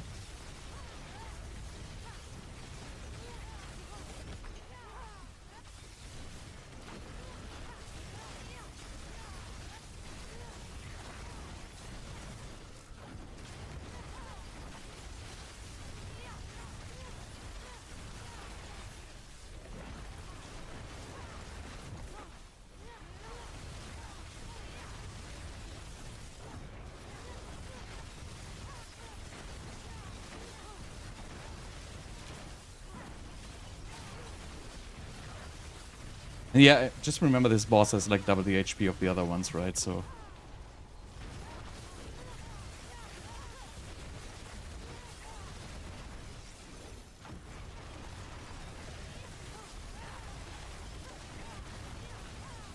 Oh god. Alright, there you go. So, I mean, still, like, tier 100's not, like, the build's not, like, ready for tier 100 because I just have to upgrade my gear. But, you know, I think it's still, it works pretty well, actually. Like, and it's fun to play. Your 5-year-old says you should be electricity, but you want it to be ice. I mean, that's understandable, though. Like, if I would be 5 years old, I would probably want electricity more than ice. Alright, what do you have here? So I'm gonna like go down some tiers and just keep upgrading the gear. But you know, I feel good about the build. Like, it's fun. It's definitely a solid build. Like, it's absolutely something you can play.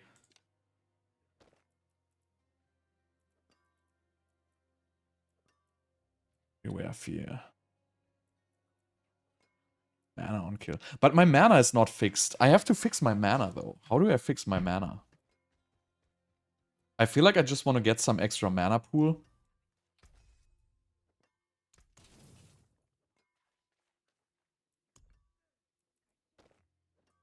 So let me just check my Paragon. So I can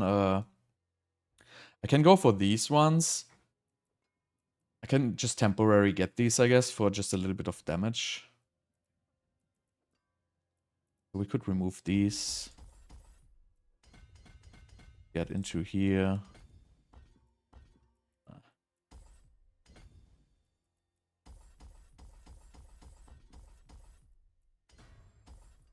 Alright, so 6 extra points. I think I have. Wait, something is wrong here. This one I don't need. Okay, 7 extra points, so I can just. No, this is not really optimized though, but I just want to test if it gets better, if I get some extra mana pool. I think I can remove 1.3% attack speed at this point as well. So I'm at 47.2. How much do I need? I need 97.8. God damn it. Guess I cannot remove the attack speed. Well, it's just and just. Where do I find one node? One node. Let's find one node we don't need. Ah, screw 3.3% damage reduction, right? Who cares? Who cares about that? Let's get the extra 4 mana here. So let's see how we do with an extra 30 mana pool. Is there anything else I can do to fix my mana? Okay, so I'm missing the... Oh, that doesn't matter at all. That doesn't fix my mana. Well, another rank in Conjuration Mastery would for sure help, but this doesn't fix my mana. I guess there's no more mana fixing on this.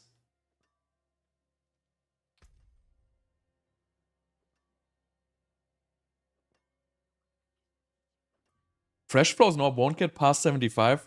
Well, honestly, this is not like a completely fresh build because I basically have these Flame Shield items, right? So these are very good. And these are, well, they're not extremely hard to get, but, you know, it takes like a little bit of resources to make these. And obviously I have the Tarasha ring, right? And I have the Shaco and I have the Starless guys. So I wouldn't call this a fresh build. So there's still, you know, a good amount of juice in this build. But I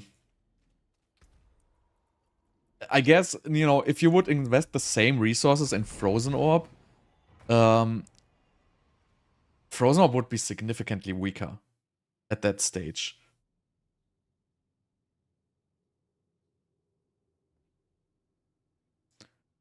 You don't really need the Vampiric Curse, though. Worms just regenerates life, not mana. So you can get what it's called Fury Surge, but I don't really play so much Burning, and it doesn't really help me with the bosses. So I guess the problem here is you get a lot of mana regeneration through picking up the Crackling Energy. So I want to get basically a little bit higher mana pool, so I'm above 50 more of the time. Because like the mana rack on this is like a little bit delayed, basically. If you have enough conjurations, it's fine. But you sometimes, as you can see, like my mana like drops to like half of it, basically. So by adding some more mana pool, I basically prevent it from dropping below 50. So I can keep my elemental dominance up most of the time.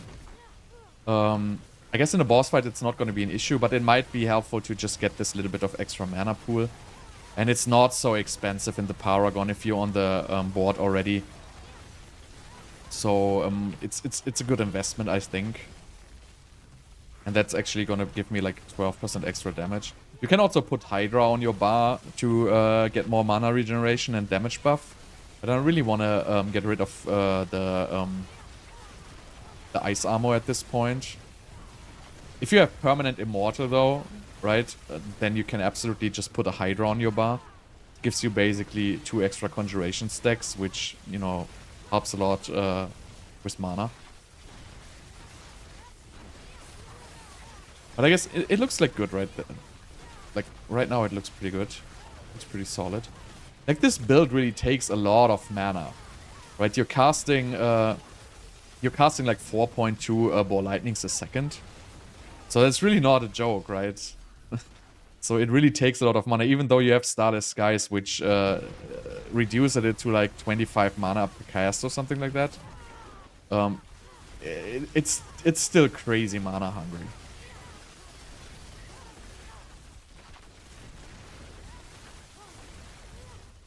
I have to change the aspect for my Bounding Conduit again.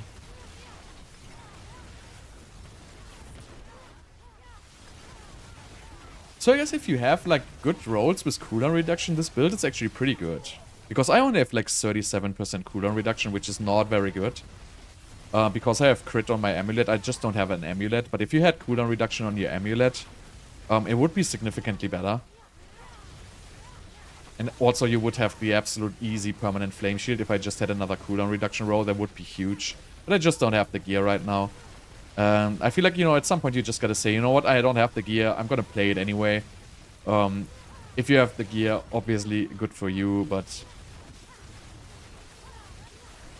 it's like so hard, like at least like right now on Eternal, it's so hard to trade for any kind of gear.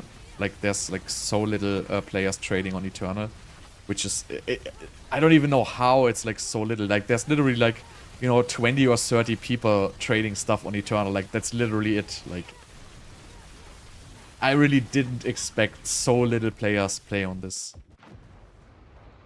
A lucky hit to restore mana it's okay, but you have it is basically the same problem. You get the phases where you're mana starved, because if you don't hit a lucky hit for like, you know, a while, it's not gonna help you basically. So you wanna be at a like healthy mana state all of the time, which, you know, as you can see right now, I have enough conjurations, so my mana state is healthy. So just the extra mana pool fixes that usually. So now I'm like a little bit low again. So it sometimes happens. So I was still slightly below 50 like for a couple of casts there. That is always if you don't have unstable currents, right? So this build is during unstable currents extremely strong, but if unstable currents is off, you lose a lot of lightning spears. And then it just gets a little bit weaker. So that is also something which more cooldown reduction would fix, because my unstable currents cooldown is 44 seconds, and it goes down to like 39 if you have another cooldown reduction roll.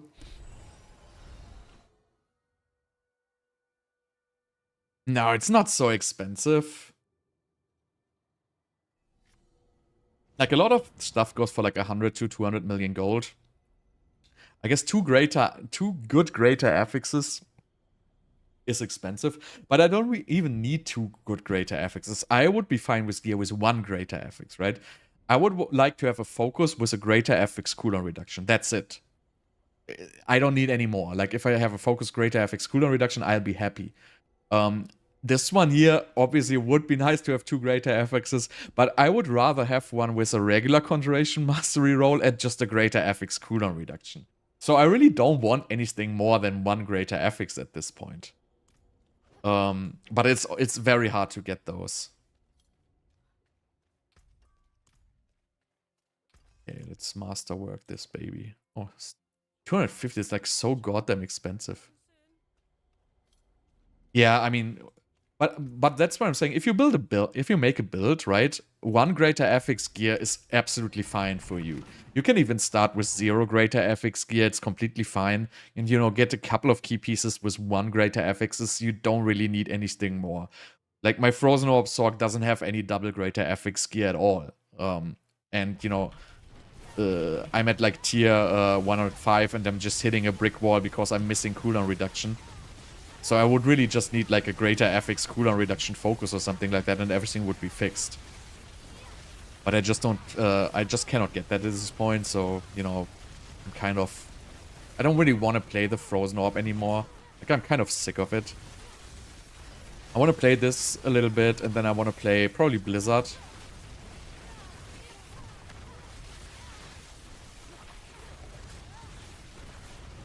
Yeah, you can use Flicker Step. I was thinking about it, to use Flicker Step. But the problem here is, I don't want to use a regular evade because it takes a lot of uptime on my attacks. So I would have to play teleport enchantment as well. And I just feel like it's a big investment for just, you know, these extra couple of seconds unstable currents uptime. Because with the overflowing energy, I'm not so bad. But I definitely wanted to try it. But I don't have an upgraded Flicker Step right now. It would definitely work though. So, I mean, on the boots, you just have an extra Ball Lightning ranks, right? Which they significantly boost your damage, obviously. And you don't have that on Flicker Steps. But yeah, it would fix your ultimate, definitely. Oh, wow. I mean, you could probably also, like, get ultimate cooldown reduction on, I think, the Amulet. But I don't think that's a good role there. I think you really want to go with Flame Shield and damage. But I think if you just have a little bit of extra cooldown reduction, it's gonna be fine, though. Like, it's okay. So it's okay to have unstable currents downtime of like 5 seconds. Maybe a little bit more. Because you're still gonna have the lightning spears from the last unstable currents, which are gonna keep you basically on your mana regeneration. Just if the downtime is too long, it gets a little bit weaker. And I also want to try Conjurer Because Conjurer Glyph gives you more uptime on the lightning spears, and I didn't try it yet, but it might be a good glyph though.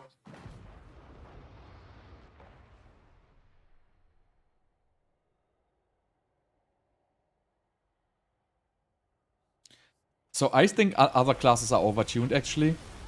I feel like the power level of Sorc feels pretty good at this point.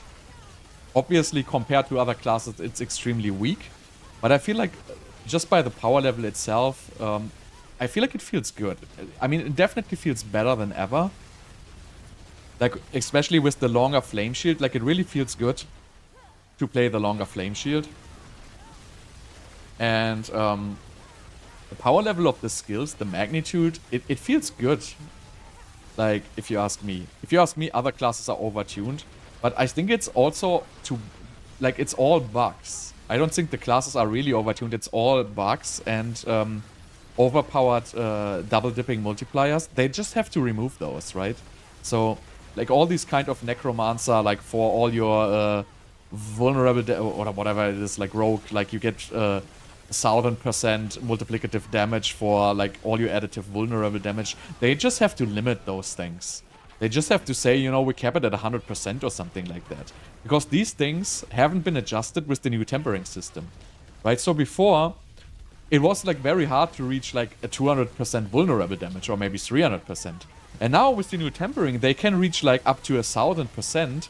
And they didn't adjust the passives to that, right? So they basically have extremely high ceiling now because of these additive stuff. Like, for Barb, it's the best example, right? So they have a node which gives you multiplicative damage for crit damage. And, you know, they have 4 weapons, and there's a crit damage temper, so they can temper like 3000% crit damage, which then, you know, gives them a crazy ceiling on that node. So they really just have to cap those nodes. Because they really haven't been adjusted for the new tempering system. And if they do that, I feel like all the other classes would come pretty much down to a very good level. I mean, they're not going to nerf it during the season, but I could imagine that would be a great fix after season to just remove these crazy multipliers. Because these crazy multipliers are doing all the billion damage stuff. Like, that just comes from the 1000% extra damage from crit and stuff like that. Yeah, correct. So they won't nerf it during the season. But, you know, they might just do that after. Because, you know, it's pretty obvious that is the reason, right? Like, you don't have to be a genius to figure that out. Before, those nodes were not so strong because you just couldn't get like so much vulnerable damage or crit damage. And for Sorc, actually, those nodes have been limited all the time, right? So our nodes are capped at 30%. So the whatever, the ice node, which gives 30% extra damage to vulnerable, caps out at 30%. So if we could get 1000% cold damage, it would actually give us, I think, 100% extra damage, but it's capped at 30%. So that's your double damage you're missing there. Same with fire, right? The Searing Heat node is capped at 30%. So that's the double damage you're missing there to get like towards the level of the other classes, or at least get a little bit closer there. But that's I feel like it's kind of strange. Like, why like these nodes are limited on Sorc but not on other classes? It doesn't really make a whole lot of sense to me.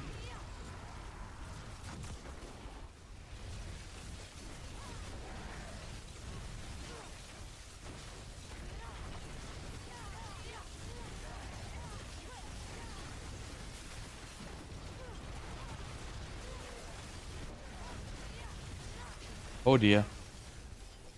This is like terrible timing. Sometimes you just start a fight and you have like absolutely off timings. So literally like your flame shield is always exactly coming off when like the shadow clone attack hits. And then, you know, it's gonna be like a completely stupid fight.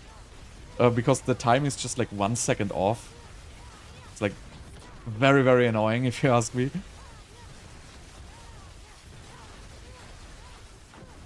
Right, it's like always this split second, the timing just doesn't work out. And now I have to like basically run all the time, which is super annoying.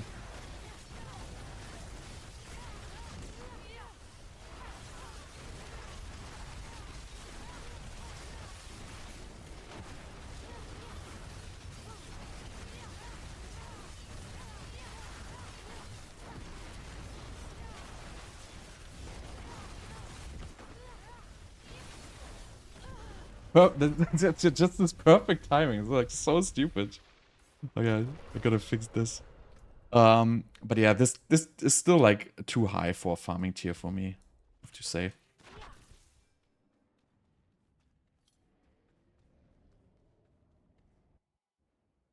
Well, Chain Lightning is not very good in this season. Right, let's do this different this time.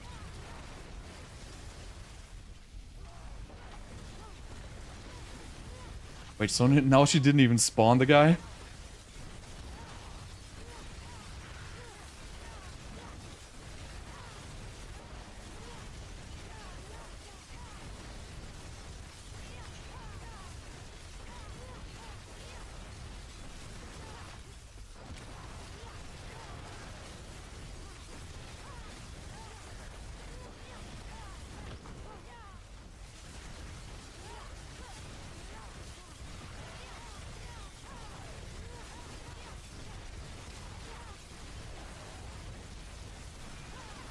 There it is again, the off time.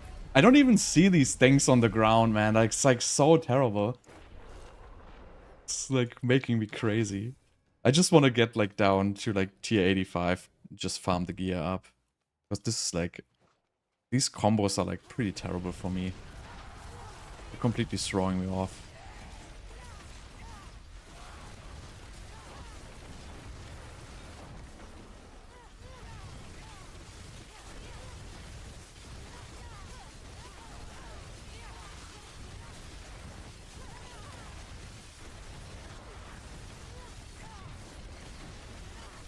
Come on.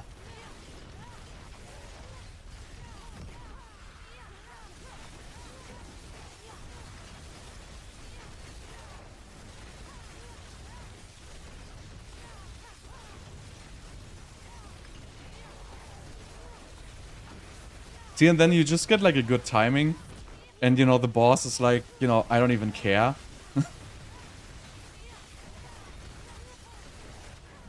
But if you have a bad timing, it's like a huge pain in the ass.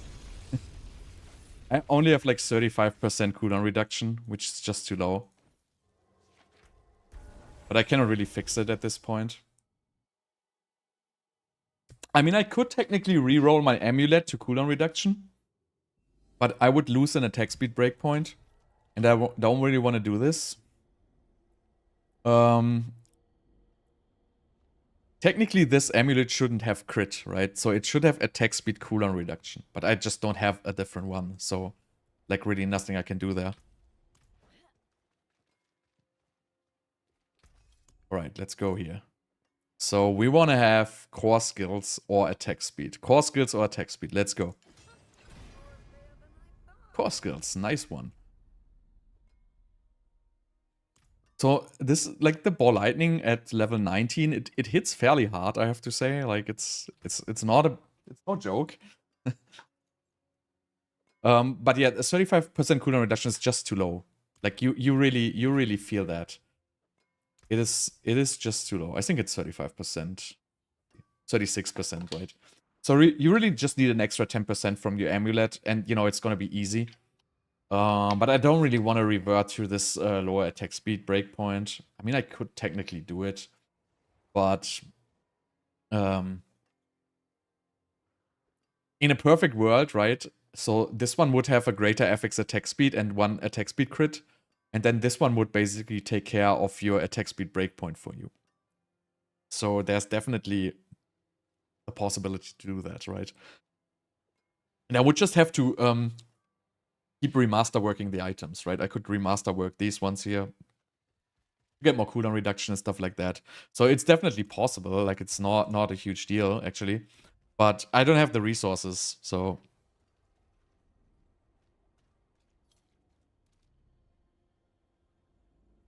did I play a Blizzard build last season? Ah, yeah, right. I made a Blizzard build last season as well. The Blizzard build is up to date. Yeah, I mean I re-updated all these Paragon boards, so they're all up to date again. I feel also like Blizzard is the best Sorc build. Like I really, there's really nothing I can say against Blizzard builds in general. They just feel good. I like the build. The concept of the build just works. And I like that you don't have to stack crazy cooldown reduction. Other you wanna like, you know, if you have to build Immortal, obviously you have to. But besides that, I really like that the build is like super easy to make, and you know, it will carry you to like tier 80, tier 85 without any significant gear investment, and that's just like the very, very good thing about Blizzard build. Because you gotta always think about, like, most players are actually not playing a lot. Like, I'm not playing a lot.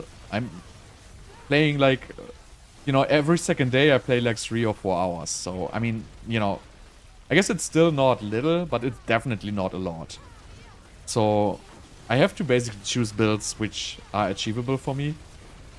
And I think that's like a problem a lot of people have with the game is, you know, if you choose a build which is just so hard to achieve, you're probably gonna give up.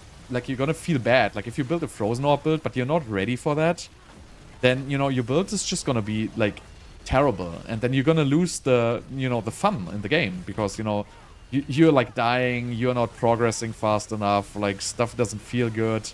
Like, I feel exactly the same way. Like, I'm sitting there and I'm like, oh, I need like 10% extra cooldown reduction on my Frozen Orb build to keep pushing.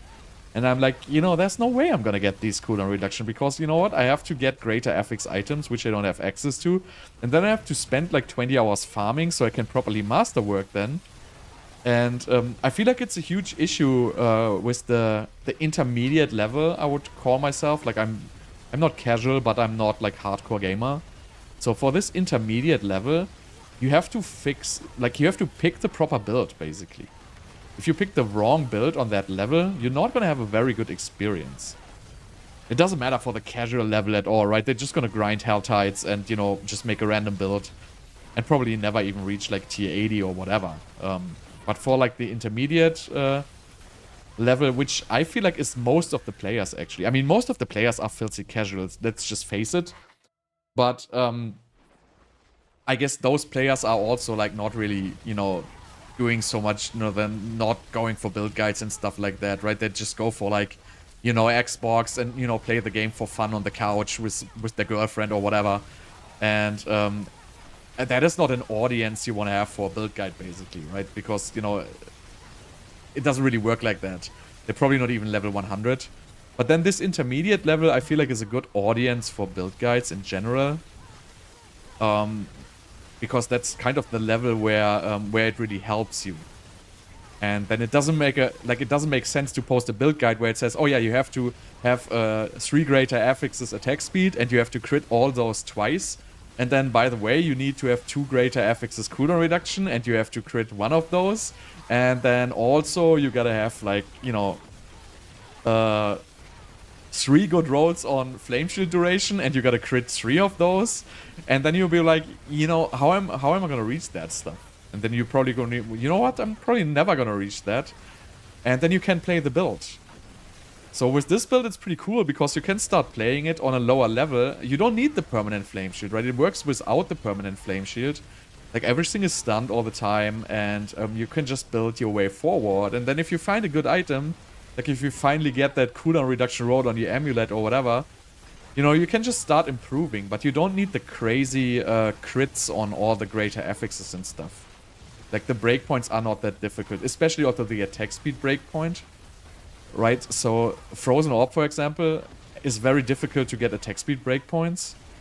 And in this build, it's so easy to reach the attack speed breakpoints. Like, getting the 97.8% attack speed is super easy, and getting 87.7 attack speed, no, 82.8 attack speed is 15 frames. Look, getting 82.8 attack speed, you literally can get with any gear you're playing. Like, that is super easy to get, and it's actually just, you know, 10% less attack speed than I'm playing right now, so that's not gonna make you significantly weaker.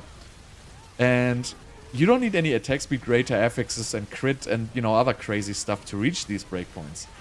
Because Ball Lightning just has such a high base attack speed. That's why you can just play it on pretty much every level. Obviously, you gotta go down some tiers if you know, just have like 4 out of 12 items and stuff like that, but you know, that was like so stupid. I hate the delay on casting Flame Shield.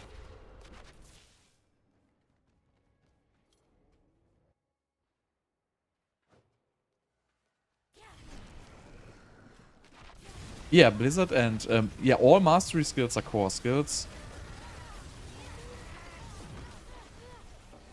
Which is pretty cool. I mean, it's actually not so impactful. I mean, it gives you elemental dominance, and it gives you the core skill stat on gloves, which actually makes the build stronger because you can get 2 different plus skill ranks on your gear, right? If you just play a core skill, like, you know, Frozen Orb, you can only get 1 plus 4, except for the Shaco, obviously, but you can only get 1 plus 4 from your gloves. And for Ball Lightning, you can get 1 from your boots and 1 from your gloves. That's a pretty significant advantage these mastery skills now have.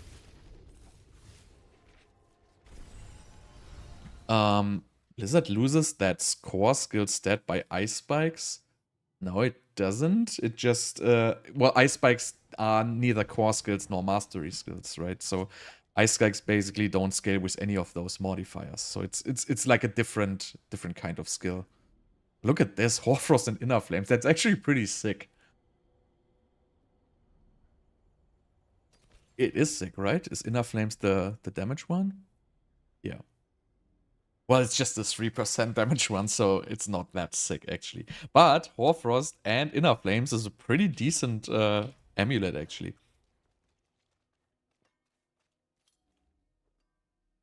So yeah, so if you look at the skills, Ball Lightning is basically a core skill now. So if you go for Ball Lightning, it is mastery and core skill.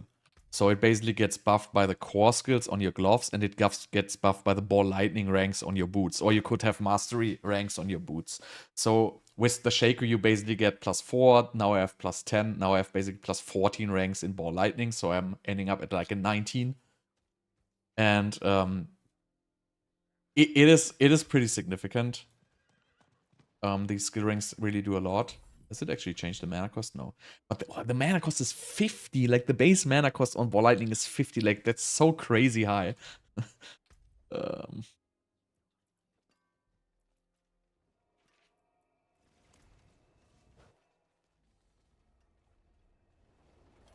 Yeah, no, Blizzard, so Blizzard itself is a mastery skill, right? And a core skill.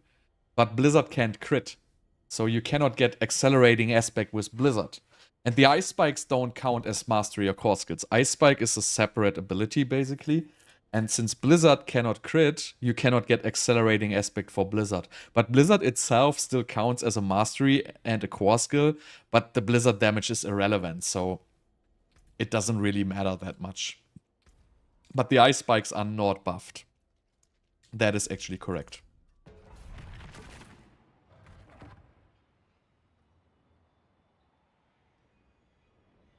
So you can basically get +7, right, if you triple crit it. But, you know, this is pretty good, like the double crit.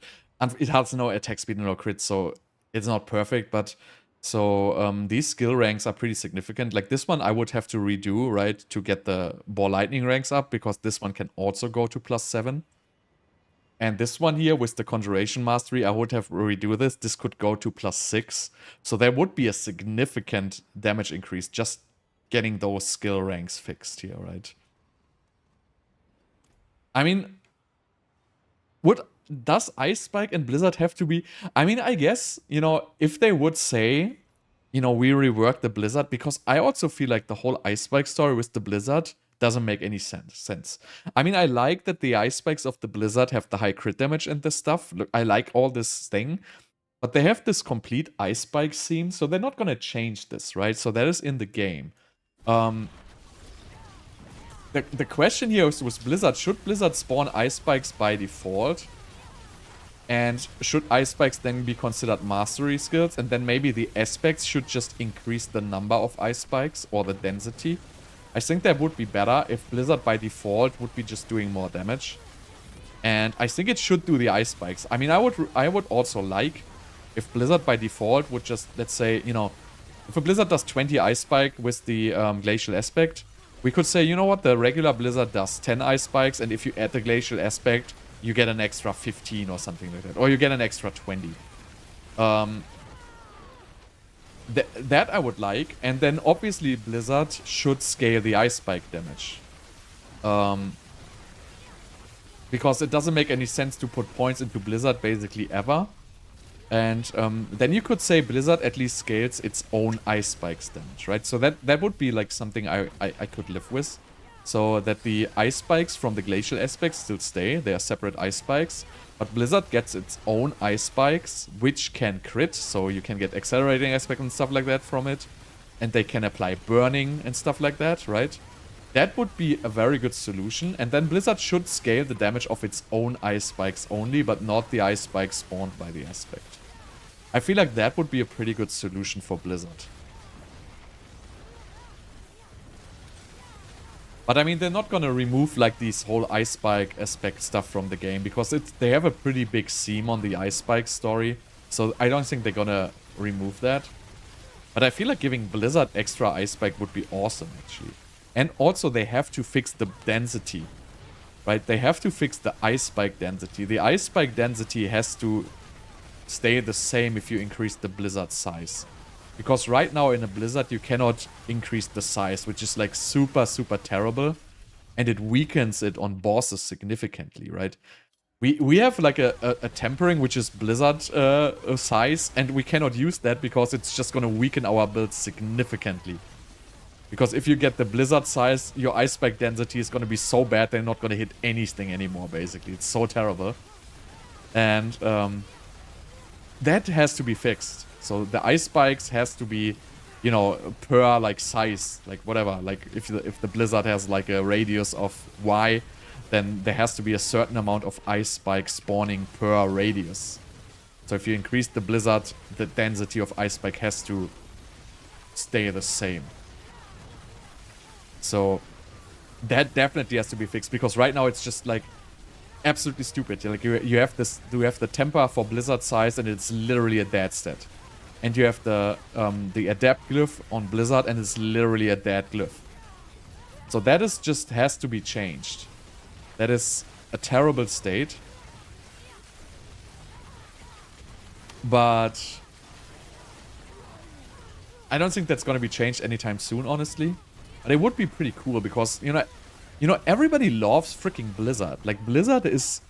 Like, in Diablo 2, Blizzard was the build. Like, literally the build.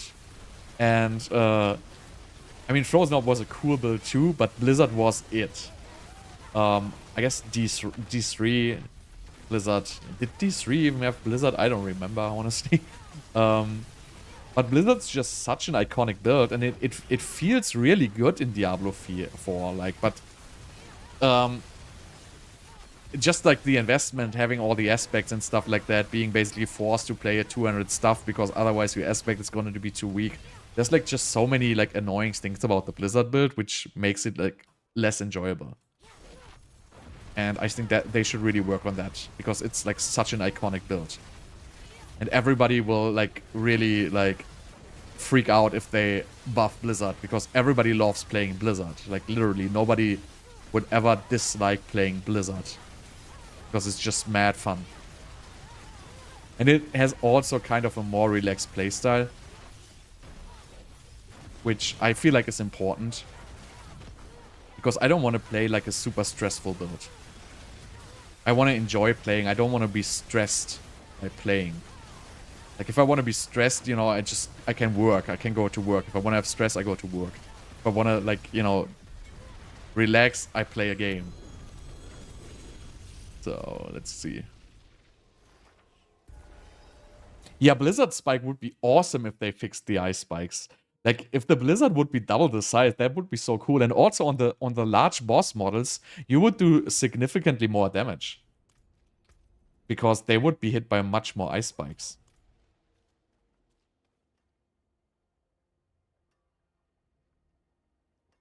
Yeah, I really don't remember Diablo 3 so much. Like, I only played it for the first year. And, then I stopped it like for a long time. I just played it once then when the Necromancer came to D3. But I really didn't play it a whole lot. I played Path of Exile during that time. But I was also pretty busy with work and stuff. Let's see. Any good boots? Oh, Ball Lightning boots with life. What is my Ball Lightning? Okay, so no int. I don't need that. So what am I gambling? What am I gambling? Am I gambling focus? I think I'm gambling focus. Focus sounds good.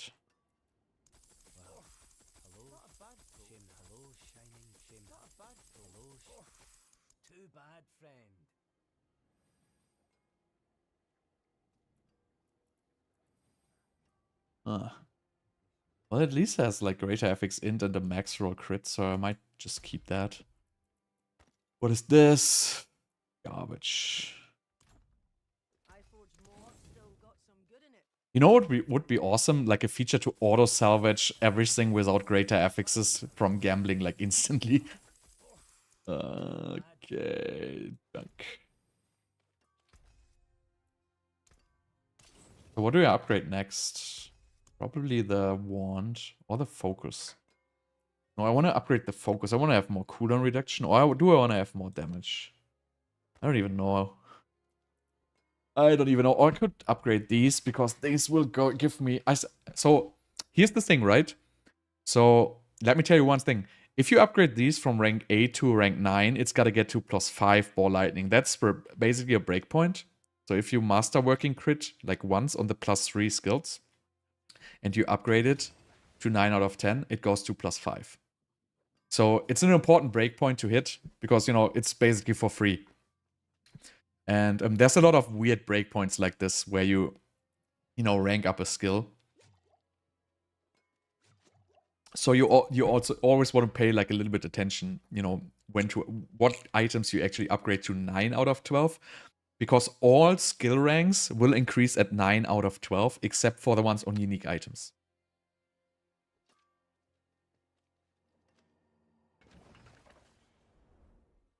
Well, you could also increase the ice spike explosion radius in correlation to the blizzard size, but you know, that just sounds like something Blizzard wouldn't do. On On the other hand, spawning more ice spikes is probably something they wouldn't do as well because they're gonna run into performance issues or like whatever. What is pit limit for ball lightning? Maybe 110, 115. I guess it depends a little bit on the gear. If you have crazy Conjuration Mastery Amulet and very good cooldown reduction, so you have perma unstable currents, you could probably go for like 115 boss. Because it's easy to reach the permanent flame shield. So it might actually be like 115, but maybe it's also just 110. It's really hard to say until I get there. I mean, I could revert, like I could get one less attack speed breakpoint, which will remove like 15% of my attack speed, which is actually huge. And then I could reroll my amulet to cooldown reduction, and then I would have permanent flame shield. And then I could see how far I basically get. But I just gotta upgrade all these items first. Like, I feel like it doesn't make sense to do any kind of pushing shenanigans at this stage. I guess I've proven that I did like tier 100, so what I'm gonna do is probably tomorrow I'm gonna make a build guide for this. And then I'm gonna see how far I can push this with upgrading my gear. And maybe I can buy some more items I need. Maybe I can buy a greater FX cooldown reduction focus. And remaster work that. But it just takes so much materials to like keep remaster working this. Because I'm not very lucky usually at the early tiers of masterworking. So probably need like, you know, 3 to 4k of those like Ness Iron to remaster work all my gear. Takes a long time farming, I don't really have the time.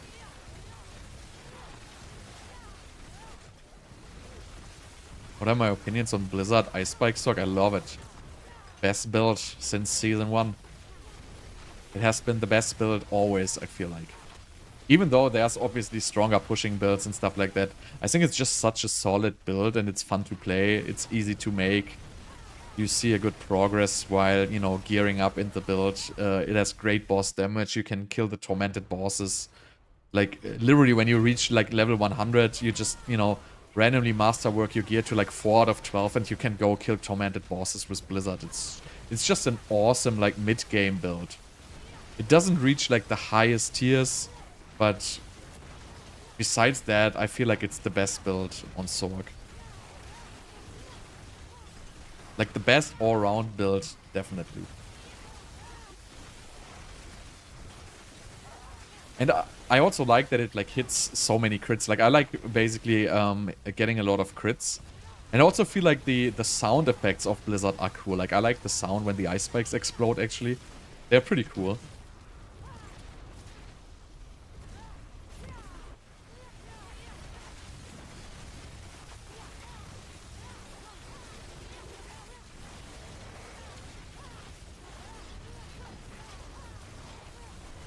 Well, I mean, Frozen Orb can kill pit bosses as well, but Blizzard will hit them harder. Like, that's for sure.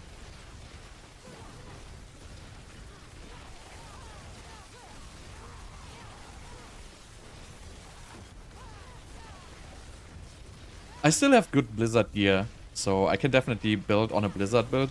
I'm just wondering if I want to go for Wand and Focus and try to get the maximum Flame Shield uptime on that Blizzard build. Because, you know, you're gonna lose like quite a bit of damage on so quite a bit of base damage on the ice spikes. But I don't know how huge of a deal it actually is. I would have to test that. But I think the ice spikes will still hit good enough with Wand and Focus. If you put it on the Amulet. I hate this boss.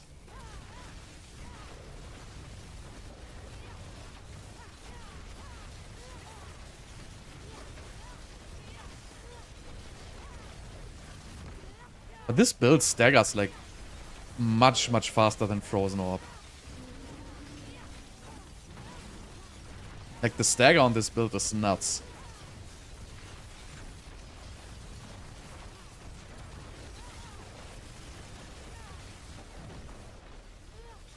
And also, it's like crazy how big the damage difference is if you're standing like in the middle of the boss, right? So with this build, if you stand in the middle of the boss, you're literally doing double the damage than if you're staying at the side. Best amulet for Blizzard is definitely Devouring Blaze, because Blizzard natively has 100% crit chance. So I would highly recommend Devouring Blaze as an amulet for Blizzard. Then Glass Cannon is alright as well, but Devouring Blaze is definitely the best one.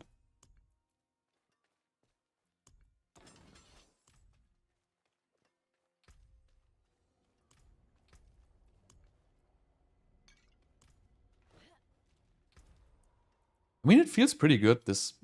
I mean, I'm farming tier 90s on my Sorc, so I'm a little bit slower on this one if I do tier 90s, because I just don't have the gear yet. I don't have the upgrades yet. But I feel like if I have this gear maxed out, I will be exactly the same speed as the Frozen Orb on this. Yeah, Devouring Blaze or Glass Cannon. I mean, they are not much of a difference. Devouring Blaze is a little bit better. And it has no downside. Glass Cannon gives you like a little bit, you know, of more damage. But they are both fine, right? If you get one of those, you know, don't sweat it. In general, Devouring Blaze just seals a little bit higher because it gives you the 10% versus crowd controlled. And the Glass Cannon just gives you 8%, right?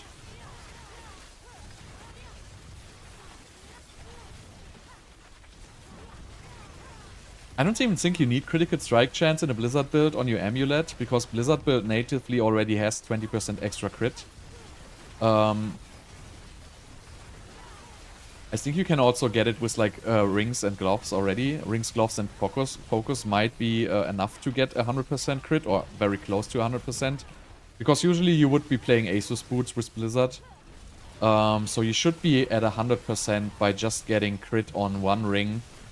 And gloves and Asus boots, honestly, and focus. So I don't think you need crit on the amulet. Percent intelligence is also like a very good stat, by the way, on amulet. If you have the spare slot for it, it really gives a good damage boost.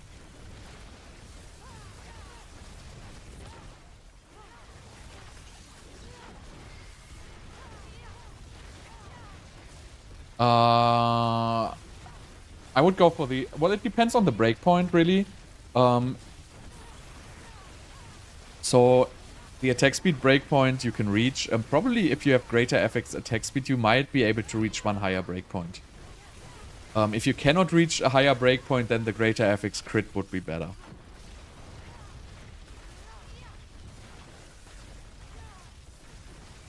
So you really have to see if you can reach 113.6% attack speed. Also, obviously, there's an option, which I didn't mention yet. You can also revert down one breakpoint and then remove accelerating aspect, right? Because I use accelerating aspect, which is not extremely strong, actually, because it takes away a damage multiplier or an attack speed multiplier. So if I could reach my 14 attack speed frames without accelerating aspect, I would be much stronger. So that's also like something to keep in mind, because if you have a greater FX attack speed on your gloves, you might be able to reach 97.8 attack speed without accelerating aspect. So it really comes down to the attack speed breakpoints. No direct answer to what is better. But in general, I would say greater FX attack speed is most of the time will be stronger than the greater FX crit. Especially because in this Ball Lightning build I'm playing right now, I don't have 100% uptime on burning. Not even on the bosses, I don't have 100% uptime on burning, so crit is a little bit weaker in general because we don't have 100% uptime on Devouring Blaze. And also, attack speed, if you reach a higher breakpoint, it spawns more conjurations, right? So if you have unstable currents and you get higher attack speed, you will spawn more conjurations, more lightning spears for your conjuration mastery, and those give you back like another damage multiplier. So it's also something to consider, which attack speed is basically double dipping in this build. Frozen Orb is more satisfying. I feel like, yeah, it probably is. So the dungeon, like the farming in the dungeon just feels better with Frozen Orb. Like it's like a really like fluent gameplay, I feel like. So it is kind of satisfying, but the boss fight is not satisfying. The boss fight is way more satisfying with Blizzard.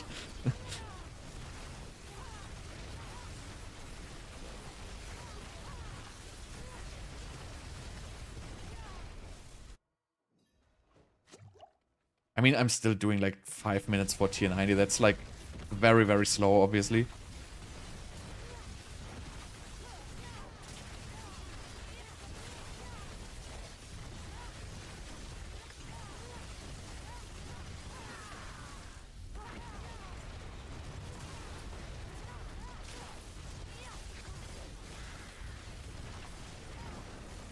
Oh dear. That was a terrible timing there. I hate this sharpshooter. That's that's the better one with Frozen Orb, because you know what, it's gonna show you where the sharpshooter is when he spawns, because the Frozen Orbs are just gonna fly like in that direction. With this build, I cannot spot him properly.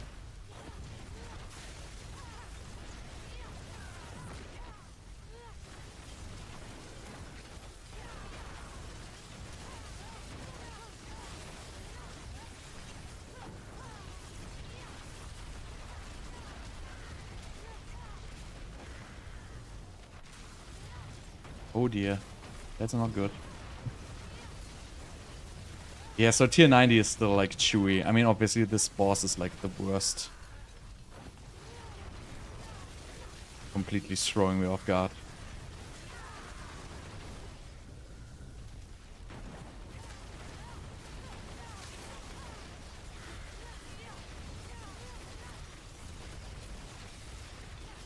Can you just die? Thanks.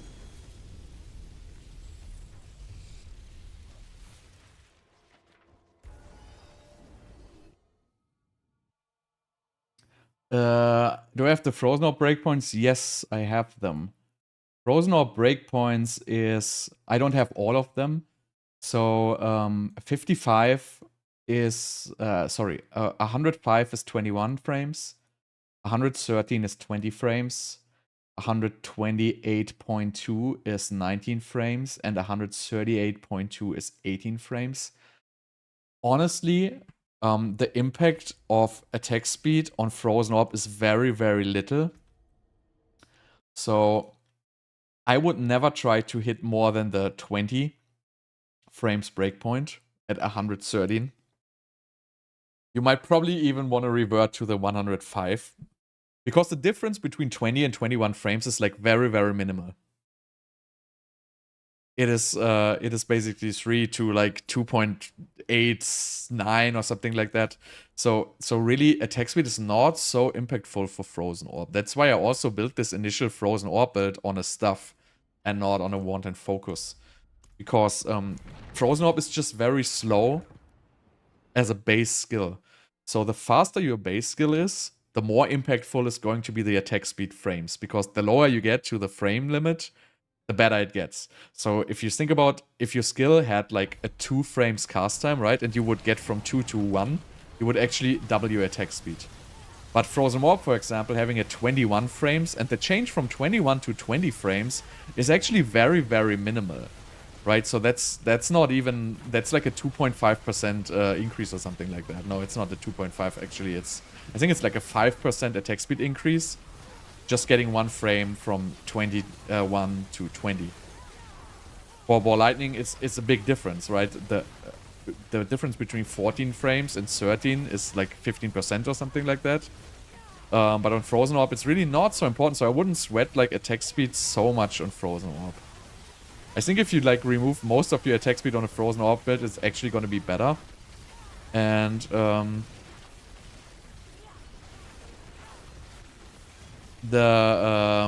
what was I going to say?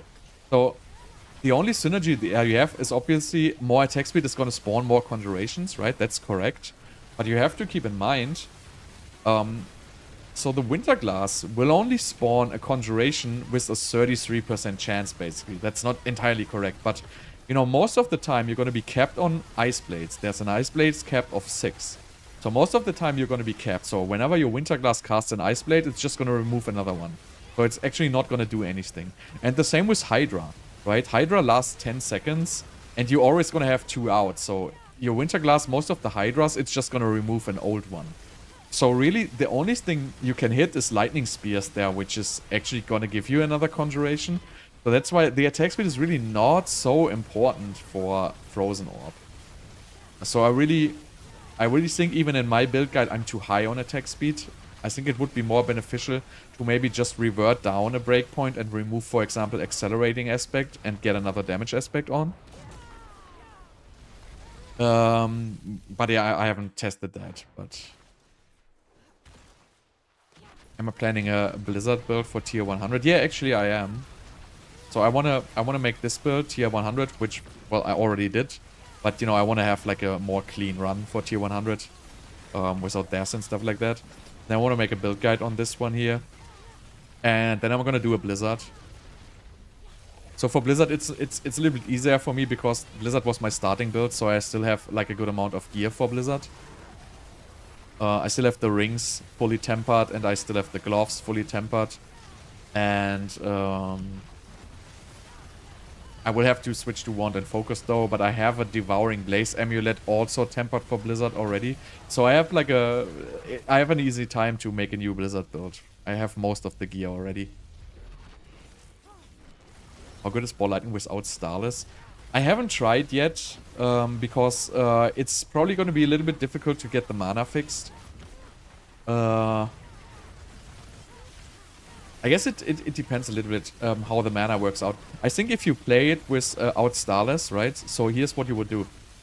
You're gonna put resource cost reduction temper on your ring, and you're gonna switch from, so then you're gonna get another 15% attack speed on your ring, and then you're gonna switch the elixir to the resource elixir. And I think then it's gonna be fine without Starless Skies actually. Because you're gonna get 20% reduction from the resource elixir, you're gonna get another like 15% from the tempering. So you're pretty much at the same resource cost reduction than with Starless Skies. And the damage is probably gonna be similar in the end. So I assume it's not gonna be that bad without Starless Skies actually. I would definitely try that out before I make the guide though, if it works out. But like just from the numbers, it should work out without any problems. No, I didn't really test below 105 attack speed, actually. That's true.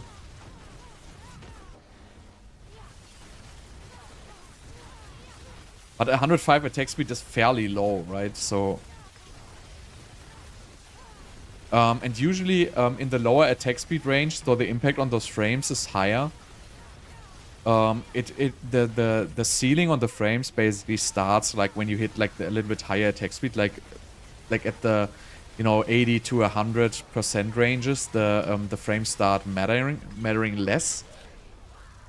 Usually if you have lower attack speed, you're gonna drop like 2 or 3 frames for like every couple of, you know, 10% attack speeds. So the impact is way less in the lower attack speed ranges.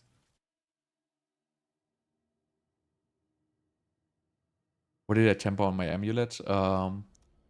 Flame shield duration and lightning damage. So really the optimal temper here is damage too close, but I really didn't want to brick this amulet because I really only have one with Conjuration Mastery. So I played it safe here. The crit on flame shield durations are terrible. You want to crit this on Conjuration Mastery. Conjuration Mastery is your biggest damage multi here. So you really want to get the crits on Conjuration Mastery. Every crit on Conjuration Mastery is giving you +1 ranks. So that's really, really impactful. How much resource do I have? 184. I can upgrade this focus here. I wonder if I should push... I think I should push the focus. Or I should push this one. One of those two. I don't know which one. I can't decide. I guess I'm just gonna push Wand, honestly. I'll keep my forge hot. Return soon. Conjuration Mastery. So if you have Unstable Currents up, you have like 10 to 15 Lightning Spears.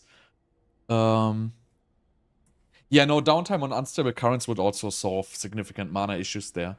As soon as you hit like in the 10 Conjuration range, your mana is gonna be infinite. And Conjuration Mastery really gives you a high multiplier on this because, you know, if you look at the skill, right?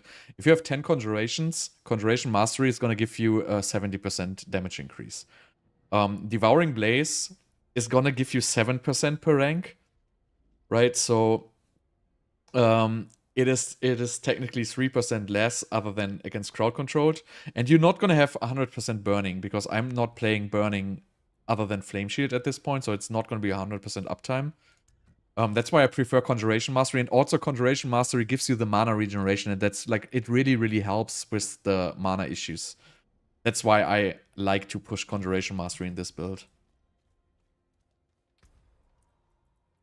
But I mean, you don't have to change your Frozen Orb to Ball Lightning. I mean, but you know, you can reuse these armor pieces, right? So these two you can just reuse from your Frozen Orb build. Oh, I have to change something, by the way. You can reuse your Tarasha ring. You can reuse your Shaco. So you really just need new gloves, wand, focus, and you know, if you don't have Starless Sky, you can just use any greater FX attack speed ring, really, and just give it resource cost reduction. So you don't really need a crazy ring for that. What do we want to do? I want to do... what is it called? Bounding Conduit. That's a movement, right? I have to put it on here.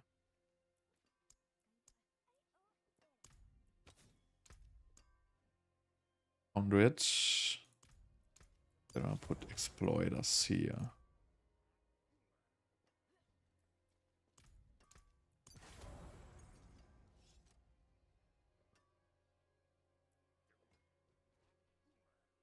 I mean, Perma Flame Shield seems to be super easy with, well, Perma Unstable Currents, I don't know, can you get it done on the boss?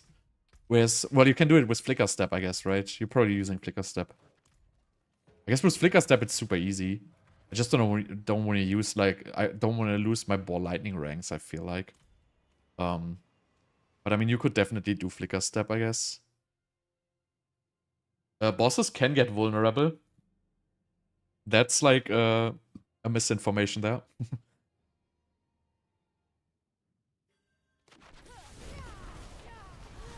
Without... Okay, then you gotta have probably fairly high cooldown reduction.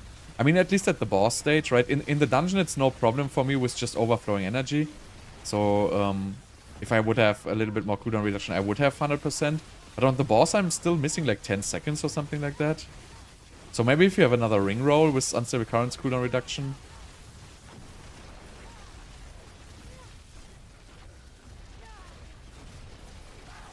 Okay, so if you get 2 rings, yeah, that would work.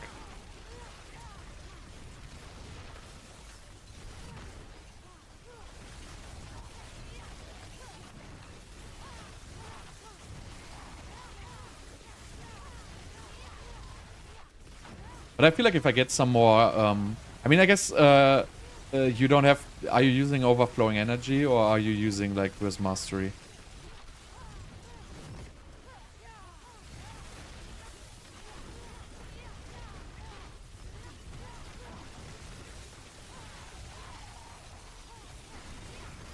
Yeah. So, I mean, it feels, you know, it just sounds like a fairly high investment. You know, it's probably not that terrible of an investment because the temper on the rings doesn't really matter all that much, honestly. I would just probably want to play the Tarasha ring there. Yeah, but you can then obviously you can play the Conjuration aspect, right? The what is it called? The overwhelming currents. That is pretty cool actually. If you play overwhelming currents, because you just get like such a high number of extra conjurations out of that, and it definitely does more than a damaging aspect. And, you know, it probably will outweigh Tar Rasha like somehow in the end, I would assume. It's definitely an interesting take. How high did you like push with that?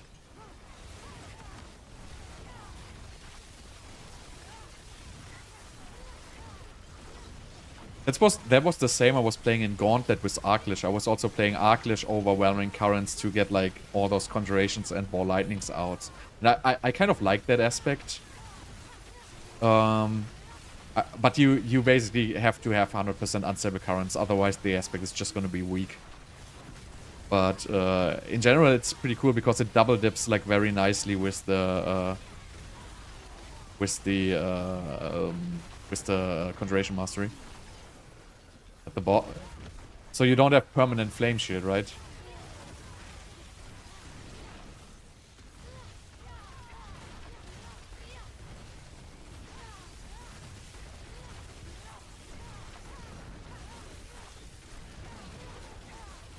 Yeah, I really don't like the whole boss survival part, so I really only build like the Flame Shield builds from now on. I really can't deal with those bosses. I'm like also like very slow, like I don't have fast reactions and stuff like that. It's just really... cannot really deal so much with these shadow clones things. It's like making me mad. I just want to Flame Shield these and call it a day. So like the difference between, like with the ball lightning, right? If you're standing like exactly in the middle of the boss, right? Your damage goes like crazy. You cannot do it with all the bosses, obviously. But with most of the bosses, it actually works.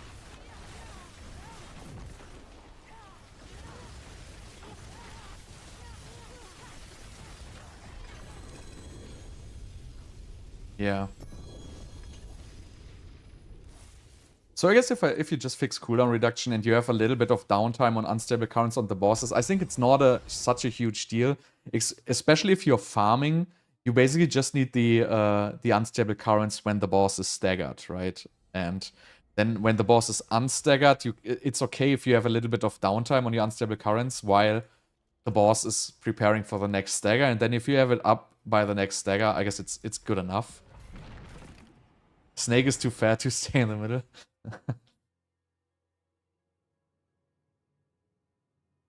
Yeah, some of these bosses just like moving backwards all the time. That's pretty annoying, actually.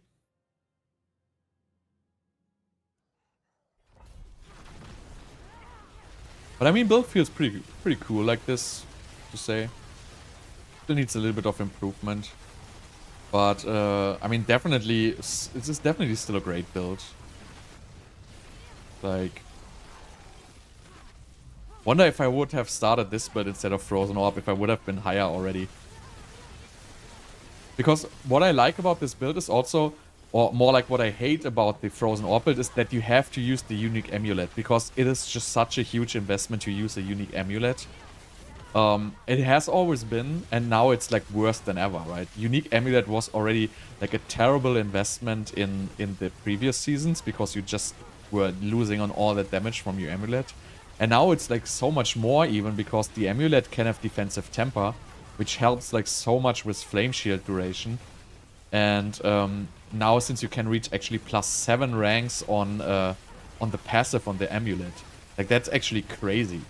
Like if you get +7 on a passive on an amulet compared to like a unique where you can, the absolute max you can get is +4 with triple crit. So I really dislike playing this Winterglass just by losing that tempering slot.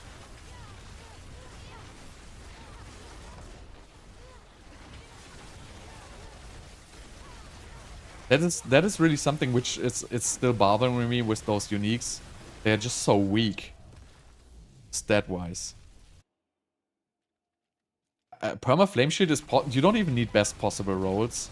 So really at this point I would just need 1 cooldown reduction on my amulet and I would have permanent Flame Shield. Or probably just a greater affix on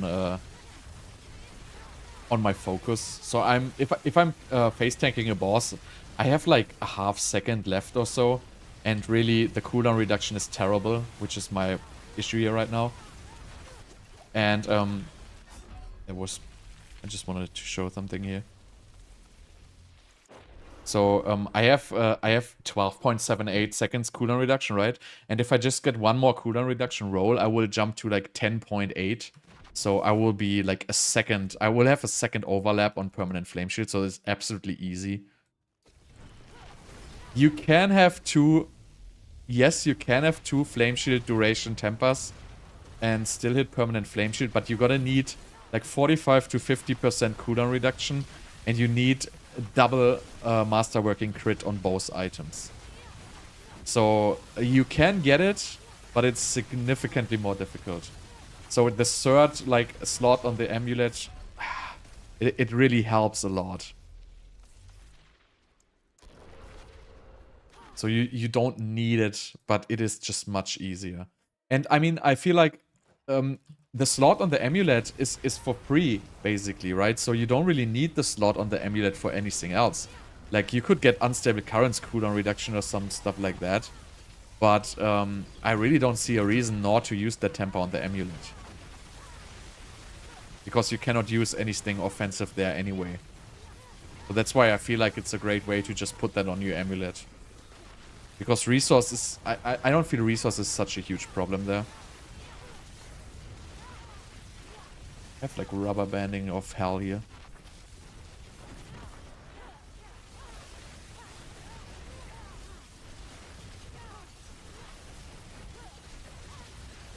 But yeah, that's...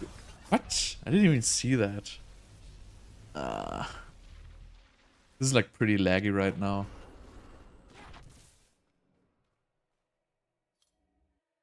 How did I get so much gold? I play on Eternal Realm.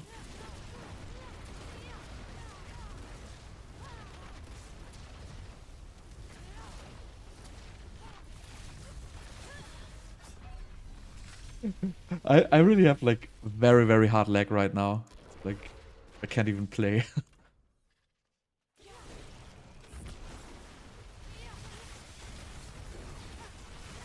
But anyway, like, this anyway my last run for the day. But I just want to test this build, and it like turns out to be like absolutely good build. Like, I'm really surprised how good it works. I mean, you know, I got a couple of items. Obviously, I've spent like the past 3 days like trading for like the base items I need, and you know, I got fairly good items for this build. They're definitely not like maxed at all, but they're still like fairly good. But if you don't have as good items, like you can easily farm like tier 70, tier 80 with this no problem whatsoever. Also, when you're like just farming tier 70s, you can just build defensive with like the damage reduction stats. And you don't even need permanent flame shield, really. Well, yeah, Ball Lightning in Season 2 was like just bugged, right? So, but I mean, it plays exactly the same than in Season 2, just does a little bit less damage.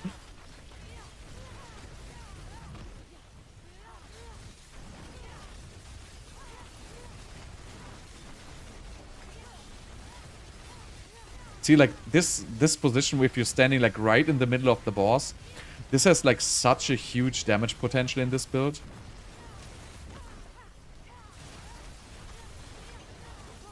And that is something you don't have on Frozen War, basically. This is like a crazy, crazy damage spike there. If you can get that position. You cannot get it on all bosses, but... I mean, I don't know if it does or not, honestly. I haven't tested this. But even if it double dips on bosses, it's gonna, you know, remove significant damage during the other phases. So, I mean, maybe for really high pushing, it might be good.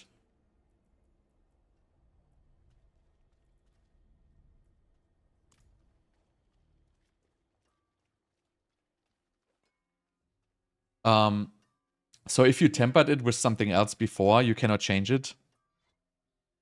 So if you tempered, for example, so if you already, did you already temper like 2 different stats on it, or just 1? So for example, if you temper offensive and utility. You can only stay in offensive and utility. You cannot switch. Correct. So it's completely stupid. And I also have like one extremely strong item I bricked, right? So I have this devouring blaze. I'm good somewhere. Where is it? Not this one. So this one I wanted to retemper, right? This one was the very first one I built, and you know it's completely terrible. But I wanted to use it, like because I used it for my Blizzard build. I know it's garbage, but you know it's hard to get these as well. And I cannot retemper it because I tempered movement speed on it in my very first build, and it's like complete garbage. And you cannot remove the movement speed. You have to stick to movement. It's really annoying, and I have no clue why, but it is like it is. So you cannot change the category of masterworking. Basically, it's fixed to, you know, whatever you picked in the first place. How much you have? 172. Can put one more on here. I need 2.4. Well, actually, it gets like 1% almost ball lightning twice cast per temper per masterwork. It's pretty good.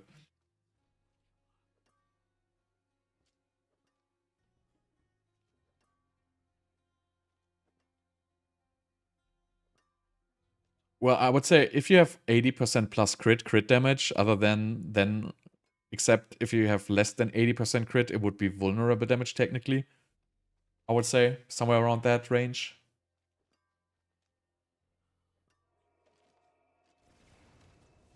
Yeah, I also got like I also got like one of these crazy legacy amulets here for ball lightning.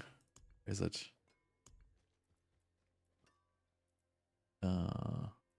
What? Where is it?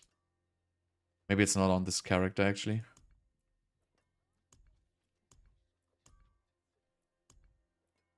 I don't know. It's not ball lightning. It's mastery skills, right? So this one here, right? Well, it has total armor, which is terrible.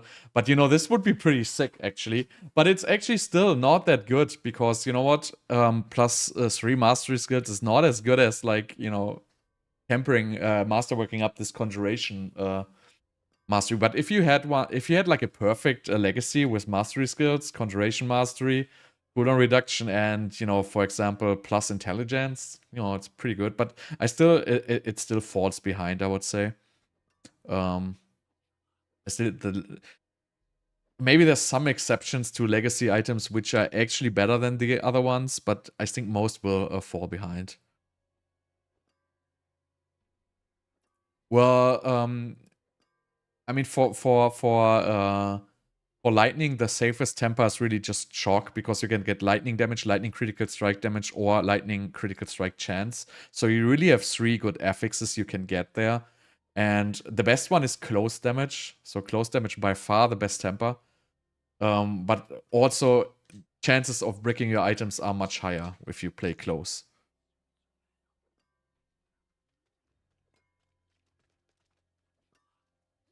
Yeah, but what does causing currents really give you? Like, technically, it keeps resetting like all the time, right? I mean, I'm not sure what it actually does because if I have 70% plus crit chance, right? So this would also this would stack up, yeah, but it would also reset all the time. I feel like I don't really understand how this passive works, honestly. Maybe I'm wrong there. Maybe if there would be a delay of it falling off, but if it basically falls off immediately if you do a crit, then I feel like it wouldn't be so good. But maybe if it would, like, you know, last for like a second or so, then it would probably be pretty good. Not sure there, honestly. I have never really tested what this actually does.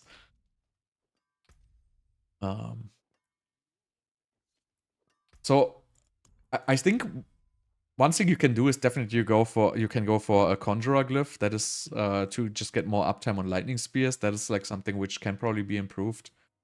And beside that, I'm not playing Flame Feeder at this moment, so there would be an extra 10% boss damage. But I also, well, I could remove control, like for pushing, I could remove control and add in Flame Feeder maybe. This one can obviously be removed if you want to have permanent Flame Shield. But besides that, I feel like the glyphs are pretty good for this build. Like there's really nothing else you can really use here. And you can also, obviously, if you want to really get like very high damage, right? You can also always get into like some kind of freeze. Get freeze on lucky hit or get frozen orb enchantment. Then can you always pull Hoarfrost, which is a nice extra damage bonus. Can always do that. But beside that, there's not like so much damage buffs to lightning because these nodes are all pretty useless, right? I mean, I don't need movement speed, I don't need damage reduction, I don't need extra stun. Like these all pretty much do nothing. That's what I really dislike about lightning, that you have like really no meaningful passives in skill tree. And obviously this one's here, I guess in a perfect build you would also have to remove these. If you fix mana completely with Conjuration Mastery, you could remove these entirely. Like core skills and gloves. Core skill, like Ball Lightning is a core skill now. So the core skill gloves buff Ball Lightning. So you basically get plus from gloves and plus from boots to Ball Lightning. So that's like 11 points basically from gloves and boots, and you could get more even. So it's pretty strong actually. At the core skills. So you can now get double skill points basically to Ball Lightning. So it's a really strong effect. Obviously these gloves, like if you have greater affix, it's awesome, but you know, you don't have to. It's like just +1 skill rank of a difference, so it's not like a huge difference there. And yeah. I mean, I have to do a new Starless, guys, and update the crit chance. That's gonna be like another good damage buff there. And then I have to rework this Amulet to get more Conjuration Mastery crits. If I would push this to +6 Conjuration Mastery, that would be another like 30 to 40% damage. Pretty insane, actually. And I don't really need this Flame Shield duration crits. Like, I have enough Flame Shield duration already. I mean, 5.93 seconds is pretty good, actually. But doesn't help if the cooldown reduction doesn't match this.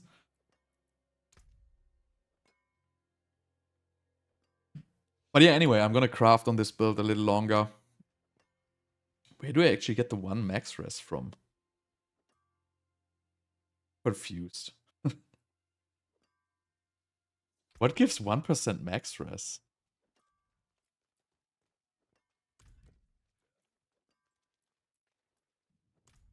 Did they change the enchanter glyph or something like that? Ah, I have an instance. Okay, got it. Yeah, 6 seconds, it's high. Like, again, there's like, I have like a double crit on this one here, right? Which is, you know, I don't even want to have this double crit, honestly. But, it is high, yeah. I want to switch this to cooldown reduction, basically, and then, you know, crit the Conjuration Mastery. Then I can probably push this to like 105, maybe even 110 if I upgrade all these gear pieces here. But the 6 second is not needed there. 5 seconds with cooldown reduction is much better than 6 seconds without cooldown reduction.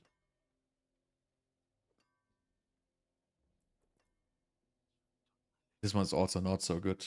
I mean, it has, like, I have these armor pieces which have very, very good rolls on Flame Shield duration, and I can luckily keep them for every single build. That is the good thing about these items. You can take these for every build. They're exactly the same for literally every Sorc build. Yeah, 5 seconds plus 45 cooldown reduction is even low. Like, between 45 and 50% cooldown reduction you really need for permanent. 45% is like really the bare minimum, but you gotta have good latency and stuff like that. Probably more comfortable is really like towards 50% cooldown reduction.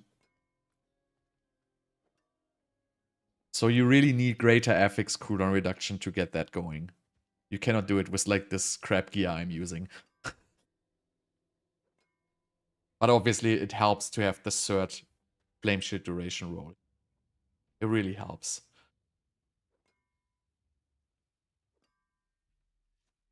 Well, you technically, I think, like, if this one had a regular one cooldown reduction, right? That's like a 10%.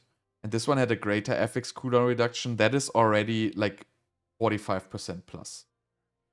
So really just one greater FX cooldown reduction would be enough.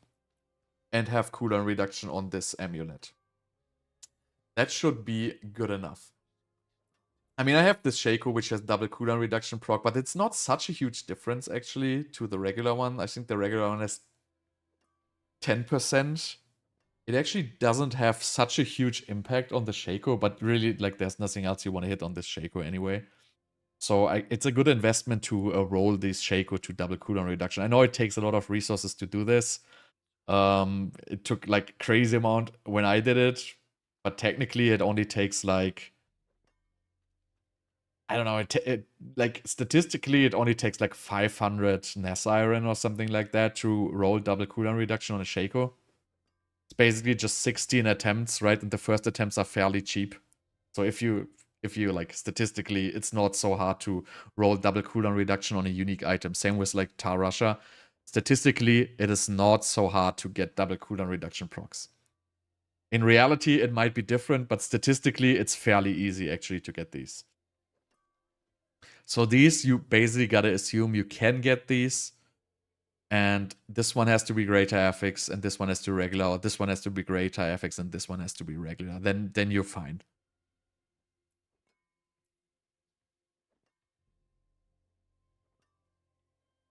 But anyway, I'm gonna call it for the day. So I'm gonna improve this build and see how far this can go. It's actually like way more fun than Frozen Orb for me right now, but I'm probably just sick of Frozen Orb. So, all right, thanks for watching. Take care.